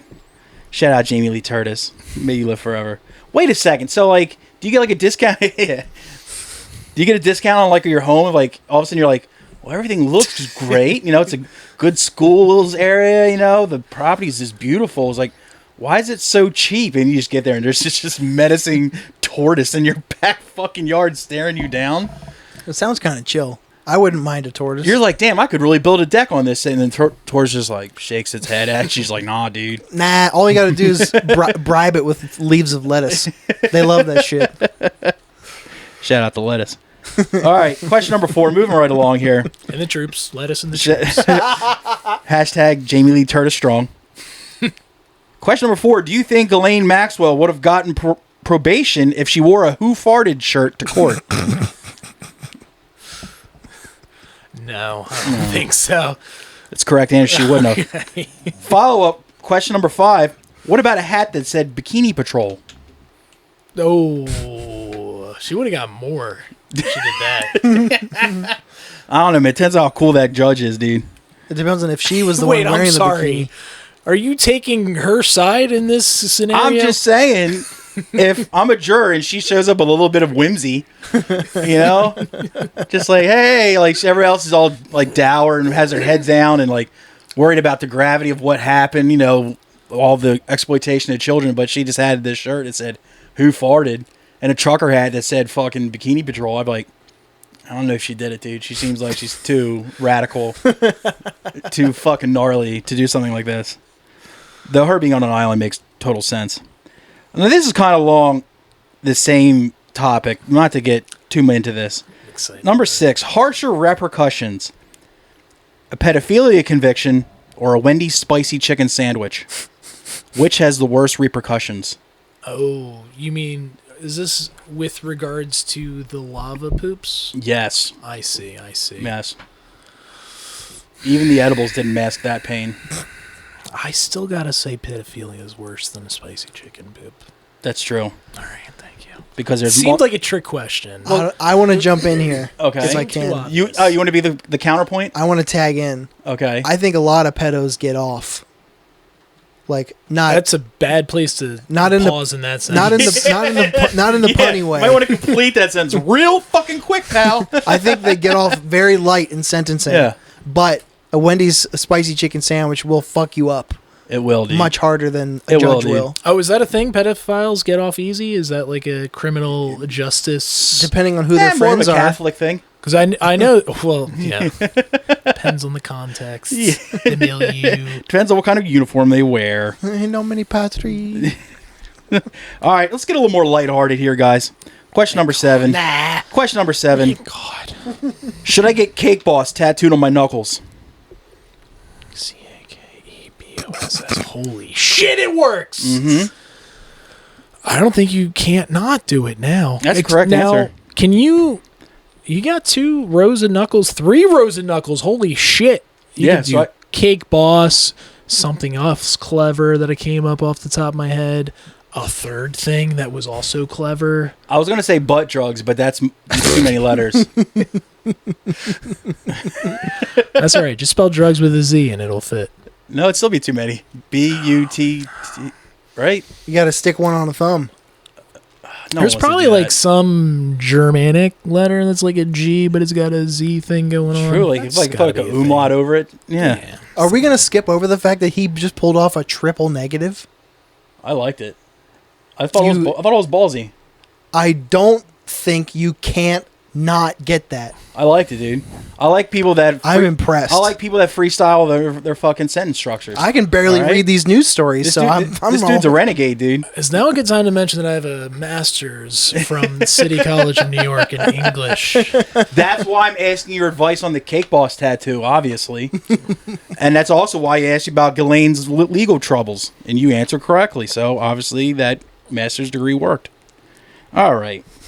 This is like a hypothetical situation, okay? Mm-hmm. You're As sit- opposed to the Ghislaine Maxwell Yes. wearing Is a it? farted shirt, Yes. Is which it? happened. Now, this is obviously going to have to go back to your drinking days, okay? You're sitting in a bar, right? And some yuppie spills his drink on your pristine Who Farted shirt, right? Okay. He spills the whole I feel like fucking I'm thing. the other person. And in you had this scenario. just gotten in there. You had just gotten to the bar. Like, you just walked in the door. He spills his drink, whatever it is, on your Who Farted t-shirt. And all of a sudden, Motorhead's Born to Raise Hell comes on the loudspeakers. Okay. What do you do? I again am going to answer this question as if I'm the yuppie in this scenario, Okay. because I absolutely would be the person not drinking, You are wearing talking a blazer. loudly about Yeah. how I don't eat meat because of the carbon footprint, knock a beer on someone, and true. then Motorhead comes on. And I have been in many almost bar fights just by generally having punchable energy. It's the Blazers, dude. So I'm going to try to will this in the universe and say the answer is just shake the man's hand, say, I know we come from different circumstances, but I'm sure you're heterosexual despite what everyone says. Despite the vibe you're putting out. And I'm just going to will that into the universe that is how this fella would react in this situation. Damn. But what if I said it Was was that the answer you had there? actually is the exact answer, word for fucking word. I don't know how the hell you You know did me that. too well. Are you looking over my shoulder? Because that's cheating, dude.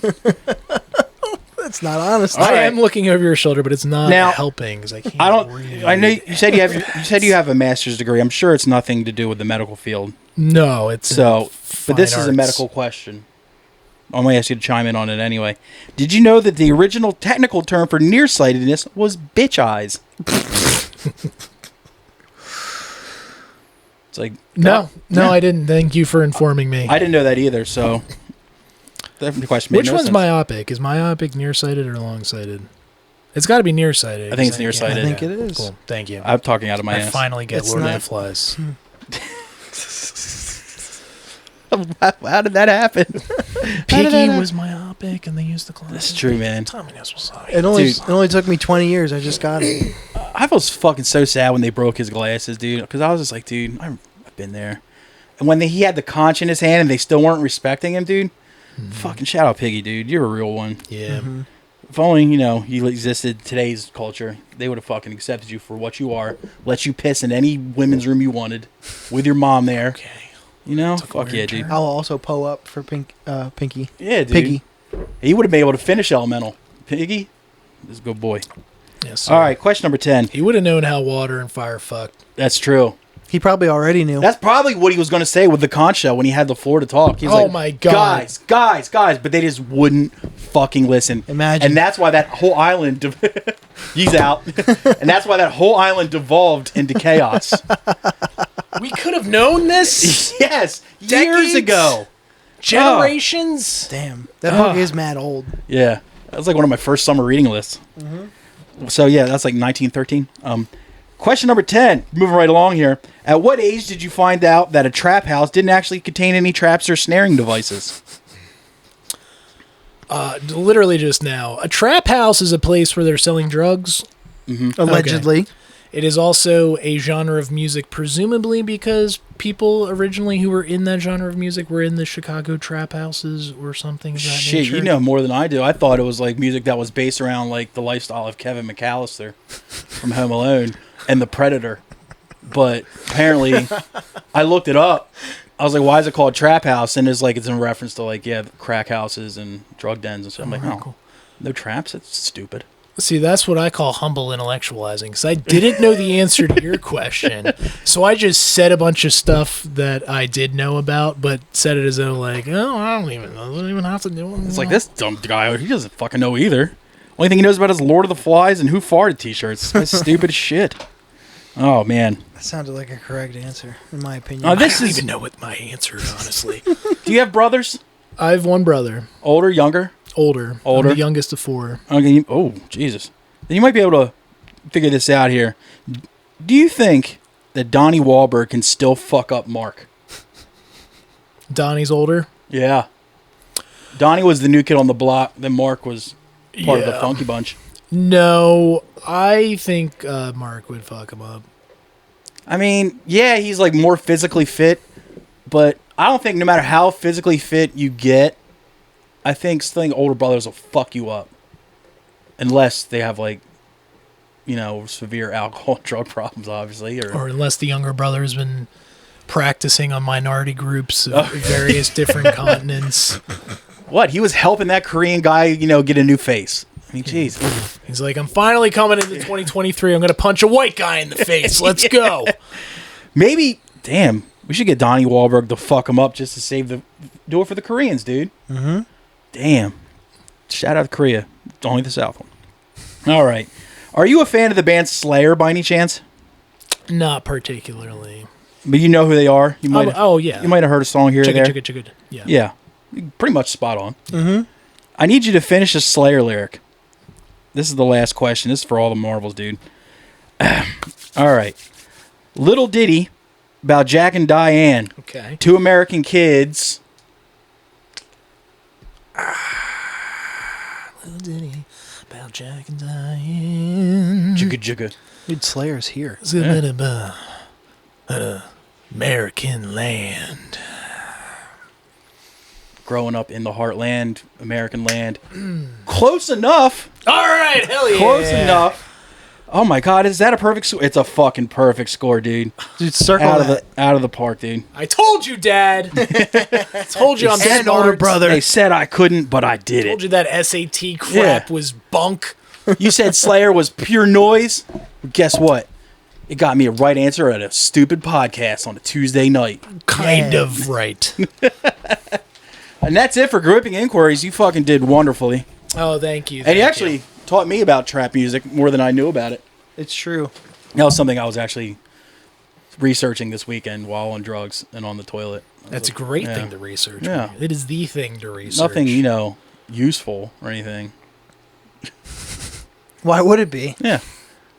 All right, so you think it's homework time? I think it's time for homework, dude. We have this segment where we bring, it's called homework for the people who've never listened to the show before. The previous week's guests recommend us music and comedy, and then we take the week and listen to it and watch it or however you want to take it in, and then we comment on what we have heard. Last week, we had one Bill Durant, of the band Krieg on here, and he gave us a metric shit ton of music to listen to. I did share these with Dan ahead of time. Oh, and I did. Sorry about that. I did say, do these at your leisure. You are the guest. I know there's a lot. And I was like, I think I can handle watching comedy and listening to music. And then I proceeded to do very little of it. So Any is welcome. Even none is welcome as the guest. It's completely optional. Uh-huh. It's like the last day of school. Yeah. Where do you want to start? Bills, obviously? Yeah, I'll start with Bills. Okay. Which record or special do you want to start with? I want to start with the comedy. Oh, good. Because I took my sweet ass time with it because Really? I had to listen to it on YouTube. Same. So, as you know, you can't lock your phone and like put it in your pocket or like go do nothing. So you have to like unless you got YouTube Red like this guy. motherfucker. He's got everything. Blazer. I listen to it at salt and I pepper listen to it hair. at work all the time. Charisma. Yeah. Class. I'm telling you. But Master's degree. Knowledge about trap music, assuming it was even correct. I don't even. Like I can't argue against hey, it. I ain't no cop. But I was listening to it on a drive. You sounded like a cop when you said that, by the way. What? What you just said. What did I say? I ain't no cop. Copper. Teenagers. Yeah, see? Yeah. Followed by a yeah, see? I listened to it on a drive, and I said, when I first typed his name in my phone, it auto-corrected it to Doe. LOL. He spent 2 minutes complimenting Brody Stevens in the beginning. You love you some Brody Stevens. I do. And I didn't realize until after when this album is from, 2001. Yep. And I was like, holy shit, Brody was working that long ago. Oh yeah. I learned tube sock titties. He does not get enough credit for his comparisons. No, not at all. Holy shit. Let's see. You can't moon sorority girls because the taxi window only goes down halfway. Damn. I said 7 out of 10. Fucking it's dated, but it holds up. All his stuff tends to hold up. It's a lot of it is pretty evergreen. Yeah, because he doesn't really stick to like, he doesn't really go for like what's happening, topical shit. He just goes for whatever's on his mind and shit. Enough of this thing. I just wrote really simple because he's in my top 5. Mm-hmm. Like, so you know how I'm gonna go when it comes to Stanhope. I just wrote in quotes, "I'm Doug Flutie and this is my boy Wacky. He was born without bones." Blah, blah, blah, blah, blah, blah. 10 out of 10. I fucking love Stanhope so much. I like the fact that he's just like this old drunk like chain smoker, and he gets up there and he will go through 10 minutes and it seems like he's not even taking a breath. He never flubs a word, anything. Like, I can't even go 1 sentence without flubbing a word. And Guilty. this is actually one of his better specials. But yeah, that dude, he does no wrong in my opinion. I mean, yeah, sometimes it is a little bit dated, but it's one you can still listen to and understand. Still laugh at. Yeah. And am I imagining this? Like, does he get enough credit Oh, I think so. with the younger generation? I don't know. I don't know that he does. No, I don't think he's listed among the greats usually. I think No. he's, what do they call it? Like the comedian's comedian? Yeah, because know. people like a lot of other greats refer to him constantly, like Louis and shit. Yeah. And like, oh my god, Bobby Kelly and shit. Yeah. Everybody refers to him. But yeah, you don't actually hear a lot of Bert? younger comics reference him. You don't hear a lot of young comedy fans reference him. I think also due to the fact that he's not centered around New York and he's not centered around Los Angeles. Intentionally too. He's down in fucking Arizona, which isn't really like the hot spot, whatever, but For anything. for anything except for what UFOs Weather. and drug trafficking. Shout out to the Sinaloas again. But yeah, I think Doug Stanhope is fucking great. And I like that he's an older comic that hasn't gone off the deep end with Twitter or anything like that, which ruins so many great older comedians for me. He's pretty much stuck to Stanhope the entire time. Yeah, he's been the same pretty much dude the entire time. Same outlook, same opinions and shit. He's fucking hysterical. and every one of his specials is worth watching. This is one of the better ones, though. I wish I could watch it because I liked it. His newest one, Last of a Dying Breed, is actually close to an hour and a half long. I remember it. And still, like, normally I'd be like, ugh, why the hell is it that long? But no, it needed to be that long. It was that good, yeah. A lot of his output is over an hour 10, hour 15, that most recent hour and a half. I don't know. I think that's also his generation too. You got to think where hour was like the minimum. Now, like, you got 20-minute, 30-minute specials, which I'm fine with, but I do love a short special. I don't think you're going to get any of the comedians of his generation to drop a 20 or a 30. I heard the opposite about another great. Dave Attell is dropping a half hour soon. Dude, like, I love that because it's new Attell material. And he's going to put half hours out regularly. Oh, okay. That's where I was going with that. I love that he's putting out new stuff, but like, I know it's been a long time since his last special. It's like, what, 2014 or something like that. And it's like, I know as prolific and as much writing as he does that he's sitting on hours of material. Well, he's changing it constantly too. I've seen him twice in the last 2 years. Not a single repeated joke. Yeah, every time I saw him, it's never been the same set. Not even maybe like he'll start the set the same, but normally it's almost all new material every time you see him. No, but that was I like that special. That rec for Doug Stanhope, when he said that, I was psyched because I was like, oh, cool, some Stanhope I haven't heard before. Anybody listening, if you want further Stanhope, his Beer Hall Pushed is a great special too, and I believe you can find that on Amazon Prime and probably on YouTube somewhere. Well worth watching. Did you watch the Stanhope special? Are you familiar with it? I did not watch it. I'm disappointed to hear it would have been a YouTube one. I could have listened to that while driving around, but maybe even on the way home for sure. YouTube, dude, like, I don't think it's supposed to be on YouTube, but it just is. There's a couple copies on there. I think everything of his is on Prime for free. All right. If you have Prime, I think all his shit's on there for free, and it's like at least a dozen specials. Yeah, I don't think a lot of people were locking down YouTube production for specials in 2001. No, oddly enough.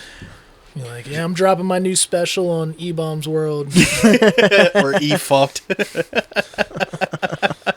Oh, shit. Should we get to the music that was dropped on us? Yeah. What do you want to start with? I'll start with Paysage d'Hiver, the black metal record. Yeah. I said, I personally can be kind of partial to black metal. Has nothing to do with my look. Right. Actually, someone in the someone in the band knows how to try and play guitar. I said, this is the good type of atmospheric, and I put it on while I did stuff, but when you actually listen to it, it'll kind of take you somewhere. Like if you actually pay attention and soak it in, 6 out of 10. I got only halfway through the first song. They're quite long. So far. Yeah, and I was bummed that I only had that much time for that because I was like, ooh, I could be into this. Because so far, I don't know if it's going to be like, I don't know the name of the one band. It's like Sun, but then has a bunch of parentheses. Yeah, the ellipses after it, yeah. Yeah. I'm like, I don't know if it's going to be like that. I love that band. Yeah. Or if it's going to be like Opeth. Yeah. Like, I feel like it could go in either direction, and I'm here for it either way. Yeah. But I just didn't have enough time to get to it. No, fair. I did not enjoy it. Color me surprised. I just wrote, this is everything wrong with black metal. 9-minute songs with 2 parts. There's 2 parts. And they just flip-flop, repeat over and over. And it's just too long. There's zero change to the beat whatsoever. It's the same drum beat the entire time. There's non-existent bass. The drums are barely audible. And I was like, it sounds like it was recorded on a watch inside of a hollow tree. A watch? And I gave it a 0. I just did not enjoy it. But I put it on while I did stuff. Yeah. I enjoyed it. That's the way I take in most music, honestly. Yeah. At work, just it's in the background while I'm painting and shit. Now, let's go to a positive note then. Okay. I want to go to Unleashed, where no life dwells. You start because you giggled. All right. I was familiar with the band. Same. Where no life dwells. Yeah, it's pretty spooky, right? Indeed. And it's it's like another one of those like types of genres that I'm not overly into, but they're really good at it. It's like the thrashy death metal. And Swedish death metal. yeah, and I just wrote it's the perfect example of the only form of thrash I do like. If only they would shorten the songs, because sometimes you think if they knocked a minute off, the songs would be perfect length. Just get in there, kill it, and get out. Yes, but I'd like them. I think they should trim the fat a little bit, but overall, it was a really good listen, and I've been a fan of the band for a long time. This isn't one of my favorite records of theirs, but it's still a good record. 6.5 out of 10. I liked it. I heard this many times before. It checks all my boxes with Swedish death metal. Nothing to say. Instant 9 out of 10.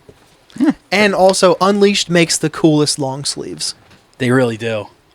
Their logo is fucking sweet, and like when I think of a death metal kid like wearing a long sleeve, I think of one of those. I hate when bands make long sleeve shirts and don't do anything with the sleeves. You're wasting a good Unleashed canvas. will put a design on the front, a different design on the back, and a completely different thing, like their logo down the sleeve. So it's like, I guess I just love a bargain.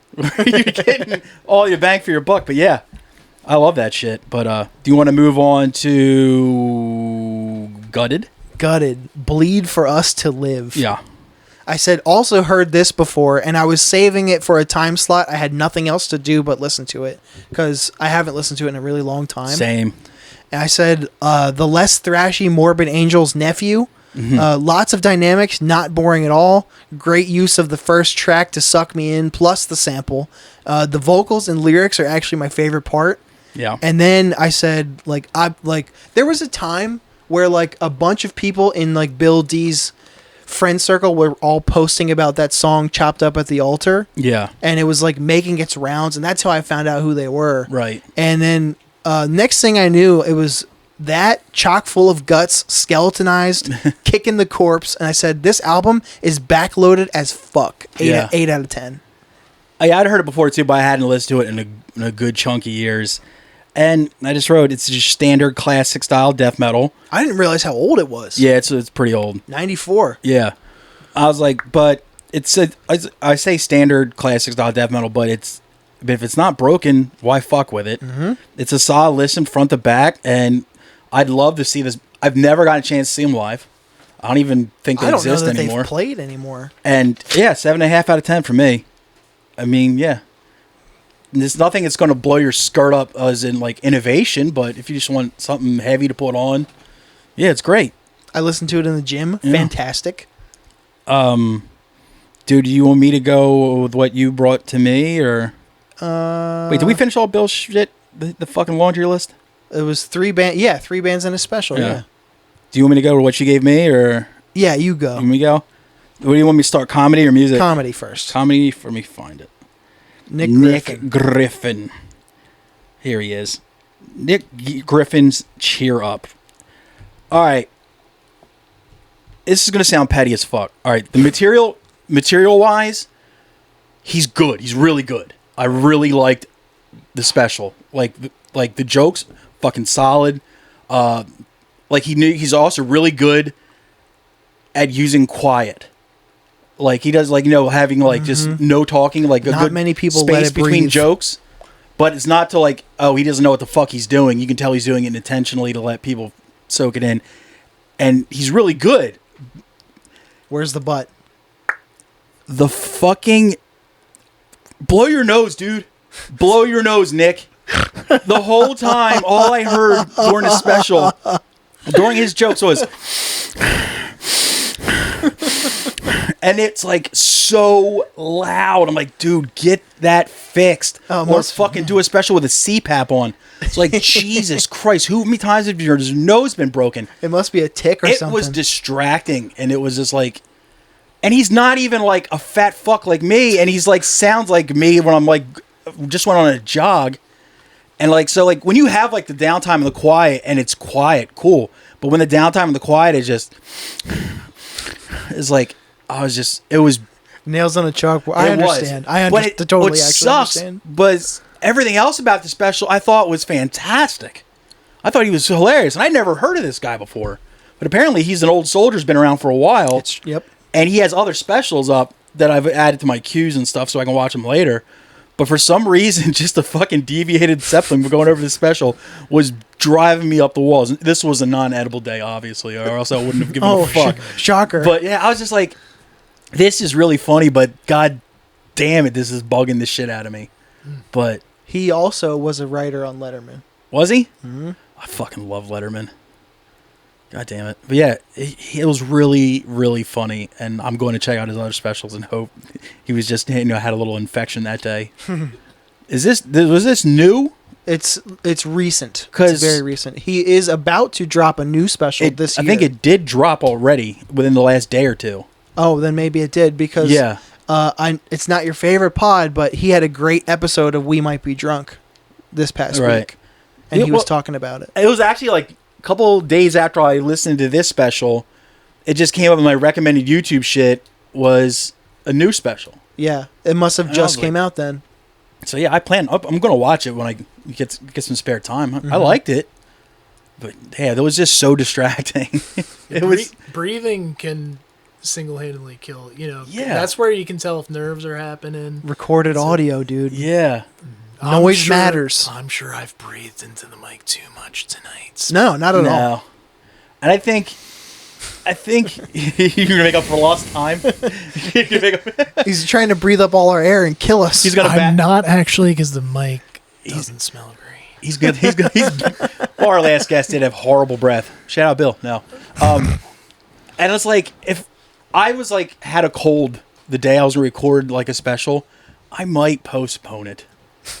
Or maybe he had too much money sunk into it already and he couldn't postpone it. I know, but I'm sorry. I know it's petty and stupid. So what's the number? The number I gave it a fucking 8. Nice. It's still a good special. The material is great. The delivery is great. Like it's nice. It's the dryness to it. I love it. But the only thing was just the breathing thing. It bugged the hell out of me. But yeah, material wise, the guy's great. Mm-hmm. And it's just weird that I'd never heard of him before. But apparently he's like an elder statesman, pretty much, and. Mm-hmm. So yeah, I'm gonna go do some actual homework and see what else I can find by this guy. I thought he was really good. Sick. Yeah. Nice. I'm glad you thought of that. Yeah. Or thought that of it. Well, let's put it this way: if the material wasn't good enough, I would have stopped listening to that special 10 minutes in.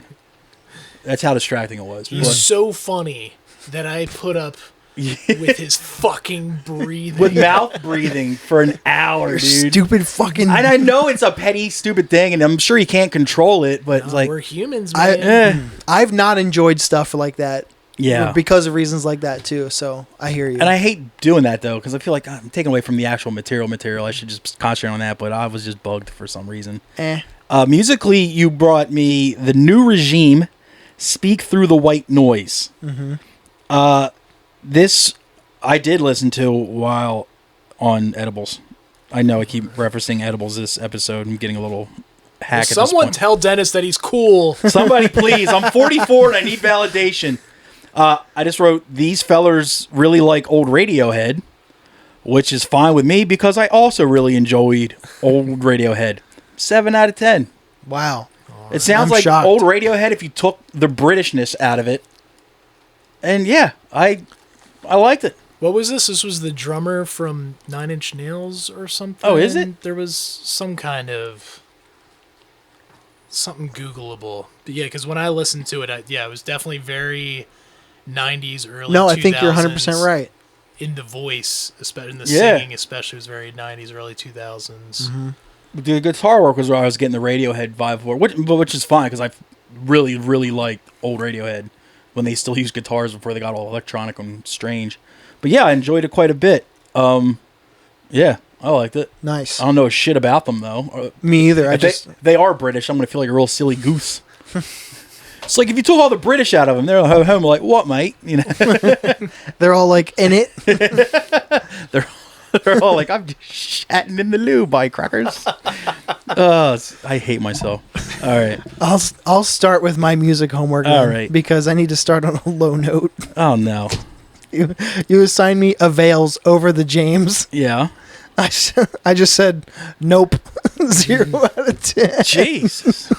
I know like how much you like that record. Yeah. And I've heard people reference Avail forever. Yeah. And when they got back together, they were one of those few bands that when they got back together, people who poo-poo that kind of shit were like, okay, this is sick. Avail is getting back together. Because they rarely do that shit. And when Right. they do, They didn't forever. they're always like a real, like, politically active band. So when they do get back together, it's always like donating all the proceeds to like political causes and shit like that. So it's never like yeah. a cash grab or Their anything like New that. York reunion was a benefit for something, Yeah. I think. But it's too like whoa with my friends for me. Really? I did not like it. It's very Tony Hawk Pro Skater. I Fair. I didn't like that song either. The one that was on the Were they on that? they were on the first game soundtrack. Oh, no yeah. shit. Oh, okay. They Not sounded like from- a band that would be a lot of fun live. They are. They're very fun live. When they started doing the covers towards the end of the album, Yeah. it was like, oh, I could see being there and being like, guilty as charged, I'm a Billy Joel fan. Yeah. Again, had to listen to it on YouTube. Took away from the experience. Oh, they're not on any of the things? It's That's strange. on there, but all the songs are grayed out as if they've been removed. Oh. So you can't. They are a Listen bunch to of dirty hippie punk rockers. Like, they're always like they're one of those bands that also had a thing like, no matter what, our shows will never be more than like $10 type things. Like this back in the day when they were active. But yeah. And Well- I always see like people I don't expect, i.e., Dennis, who are like huge Avail fans, and I'm like, there must be something to this band. And lo and behold, I was fucking wrong. Most of the stuff that sounds like them, I don't like. It's not my wheelhouse at all, but that band, Right. I fucking love them. And no apologies. I fucking love them. They're great. In fact, speaking of him earlier, Mac Romanowski has an Avail tattoo. Well, he's from their town, too. That's true. They're Richmond boys. So I'll move on to the comedy homework then. Steve Rogers before he was super, Yeah. because I like that he made a joke of the name thing. Yeah. Never seen him before. The stupid intro ate up over 2 minutes on a less than 1 hour special. I like that the name of the special was the opener, and it led into a pretty awesome premise. Yeah. A lot of chuckles. I found it quite funny. 6 out of 10. I liked it. I thought you'd hate that. I thought I would too, just by looking at him. Oh, yeah. But because he looks like a It's got a real Dan ChickHolla vibe. no, but like smaller and more squeaky. I Yeah. don't know why. I don't know what that means, but it explains. And his Worse. his set piece looked like a Copacabana like late night kind Yeah. of set thing, but it like I don't know. I don't know. I don't know shit about filming specials, so what can I even say? But I enjoyed it more than I thought I was going to. Yeah. He's just like a little awkward dude, but he's funny as shit. Mm-hmm. He's funny. Yeah, I wish I summed it up that good. Yes. I'm glad you liked it, dude. Mm-hmm. His wife is actually pretty good too. Her name's Caitlin Palufo. I know Caitlin Palufo. What the Yeah. fuck? I didn't know that. That's funny. I don't know if she's had any specials up yet, but she's got clips and funny. stuff. She's funny, yeah. Now, how about how about this week? What do you got? Well, it's on JS our guest first, buddy. Dan, Yes. did you happen to bring us any assignments you'd like us to report on? Yeah, I can give you some stuff I like. Nice. Are you guys familiar or have ever been assigned James Acaster? No, British comic? Yeah, British comic. I've heard the name. I've never seen any of his stuff. I've heard him referenced, but I don't know his material. Oh, he's great on a lot of they do all the quiz shows in the UK and all that stuff with all the comedians. Yeah, They do love them quizzes. well, they're actually funny over there. Yeah. It's a closer knit community. Yeah, Yeah, I would recommend. He's got like a 4-part series on Netflix, but at least watch the first one. It's called like Recognize or Is Acaster spelled how I think it is? yeah, Like Acaster? Acaster, yeah. Recognize. It's a what's it, like a 4-episode show, or is it like a 4-part special? I guess so. They're like 45 minutes each, so just watch the first one. Oh, You get the sweet. vibes. Gotcha. Fuck, I'll watch all of them. Want some music? Sure. Some music I gotta recommend that's like totally hardcore, but also totally not. Genre does not matter. Yeah. Yeah, but I also wanted to be respectful. Bohren and their Club of Gore. Are we familiar with You're gonna have that? to spell that one. BOHREN. REN, ampersand. Do not spell out the word end. Der is like DER. Right. Club of Gore. Jesus, that sounds drastic. Interesting. And I would do Black Earth. Black Earth. This is like if a screamo band were in that dream where you want to scream but you can't. Damn. I that They're shit like- quite a bitch. So they're all like, Yeah. Yep. They're that face Crazy. for 50 minutes. if that That's record's just nothing but silence, it's like Pootie Tang. It's the Pootie Tang album. He done it again. Bohren done it again. But then it's like also jazz and ambient. all right, I don't know. It fucking rocks. sounds cool. Nice. All right. Music for cool kids. How about, can I throw another one out Absolutely. there? If you're not already familiar, Amesoeurs. You gotta spell that one too. Ameseurs.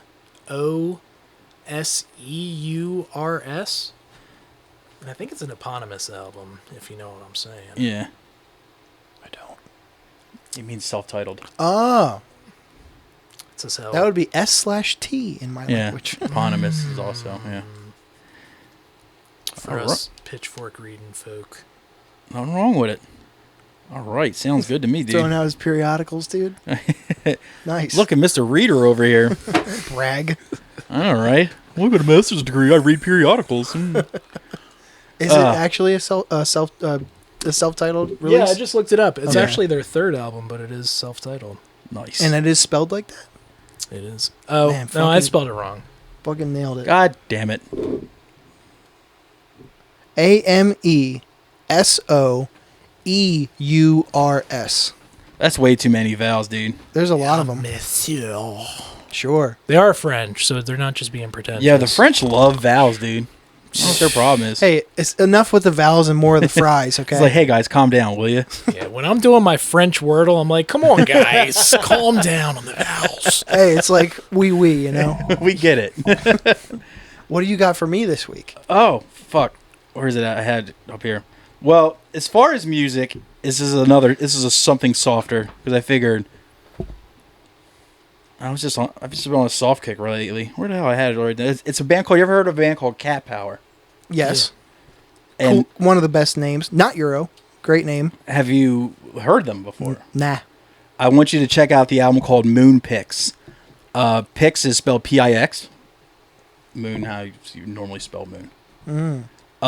It's, you know how I love female-fronted, like, chill music? You? No. Yeah, this is pretty much that. Okay. Yeah, mostly acoustic, but it's just nice, just relaxing music. It's not going to get you... I wouldn't use it as for a workout or a jog, because I don't work out or jog. But it's great for eating sandwiches. Let's put it that way. All right. So that's the musical homework I'm bringing you this week. Nice. This next is a special of a guy I'd never heard of before. I was on a kick of I think it was after the Vecchione special dropped. It was put out by that 800-pound gorilla thing, and I was just went to their YouTube page, was looking what other specials on there, and I just started picking shit at random to listen to, and I stumbled across this guy. His name's Simon King. I don't know anything about him. I think he's a West Coast guy. The special is called As Good As or Better Than. It's just because some dude I never heard of came out of left field, and I just, clicked it on a whim, and I was pleasantly surprised. Nice. I'd like to give that a try. Yeah. Try. What do you got for me? So, stand-up. All right. He's referenced as either is or the second greatest comic of all time. And I never actually sat with this special ever until this past weekend. Gallagher. No. George Carlin. And the special is called Complaints and Grievances. Mm. It's in full on YouTube in high def. I watched it. And quite well. And obviously, this is also from 2001. He references 9/11 had just happened, so he was like, let's get this out of the way. But there's great material in there. Yeah. Well, he rarely didn't deliver. Yeah, and it makes sense. Yeah, I've seen all his specials. I've read all his books. I was a Big fan. Complaints and Grievances. It's in full. It's good looking too. You said it's on YouTube? Mm-hmm. Because I always thought you can only find it on HBO, but alas, I have HBO too. Yeah, but alas, it's on the internet. Okay. Yeah. And music, I'm going to. I think I'm going to give you a death metal record this week. All right. The band is Twist called. my arm. The band is called Scent of Death. Whoa. Like a bad fart. You know, Gross. Scent. And the album is called Woven in the Book of Hate. Ooh. Now, I'll say the reason I found it is because the album art is very it's spooky. It's spooky and eye catching because it's so bad. Oh God. Now we talk like it looks like an Angel Fire website. Oh yes, it does. In fact, I referenced the papyrus font that it's in. Candy bits. So when album art is this bad, it either has to be fucking awful or fantastic. Yeah. So I'm assigning you Scent of Death, Woven in the Book of Hate this week. Should I also do a review of the album art too? Yes, 100%. Okay. Now, you're picking this because the music's good, not just because the album art is terrible, right? I chose to listen to it because of the album art, and I'm assigning it because I enjoyed it. Yeah.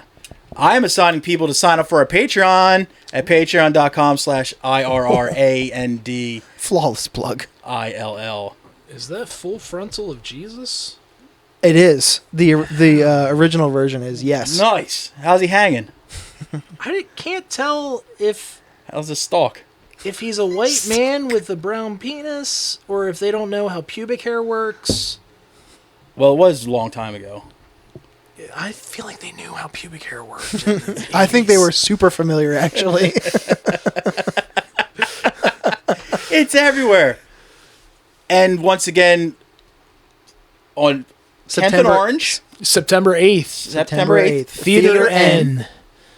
Well, North Orange Street. Do you have a lineup on, or you said Peggy O'Leary and Peggy O'Leary, Steve Young? fresh from Tires, co-star with Shane Gillis. Fucking Steve Young, like I just said, from your childhood. Yeah. The first time I saw him, there was like, oh yeah, this guy wrote for the Boy Meets World and all that shit. This like dweeby 50-year-old guy went up on stage. I was like, oh shit, I didn't know Mr. Feeney wrote his own jokes. Fuck yeah, dude. But he's awesome. He's killer. He eviscerated me. Oh. At a mic one time. It was incredible. I'm a glutton for that. There's something about being insulted by like a true comic that you're like, man, that was so good. Yeah, especially.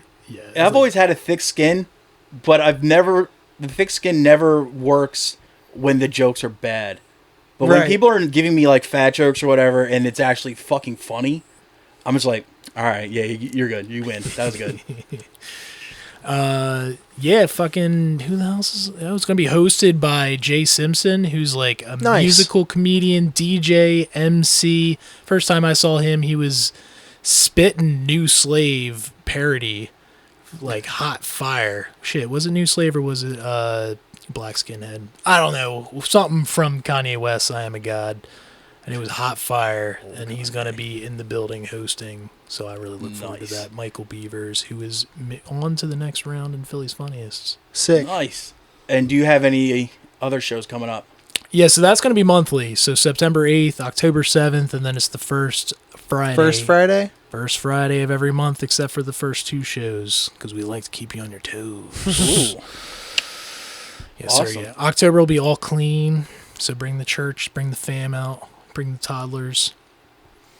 Just make sure your 15-year-old autistic kid doesn't piss in the women's room. Make sure. Make sure. It's imperative. Your 15-year-old autistic kid. And if he does, make sure everybody else in the room is cool with it. Ask everyone in the audience, take a straw poll. And everybody check out Dan on socials. It's all at Dan ChickHolla. ChickHolla. ChickHolla, that's how it's spelled. Because he doesn't trust anybody to pronounce his goofy ass Italian last name. No, I absolutely do not trust anyone. I saw what you did with your name, and that's fucking brilliant. Yeah. I have my last name is one letter off of just a standard Anderson. Like anybody could nail Anderson. Yeah. you'd be wrong. It's like, oh, it's like Anderson, but with an L. They're like, I say it all the time. Anderson? Yeah, it's my name. My name's been chopped. Anderson? Right. Ladder. I'm like, that's not even the right. Well, anyway, my name's been chopped up forever. So good on you. That was brilliant. Anyway, I had a great time. Thanks for coming. We'll see everybody next week, and hit that intro music.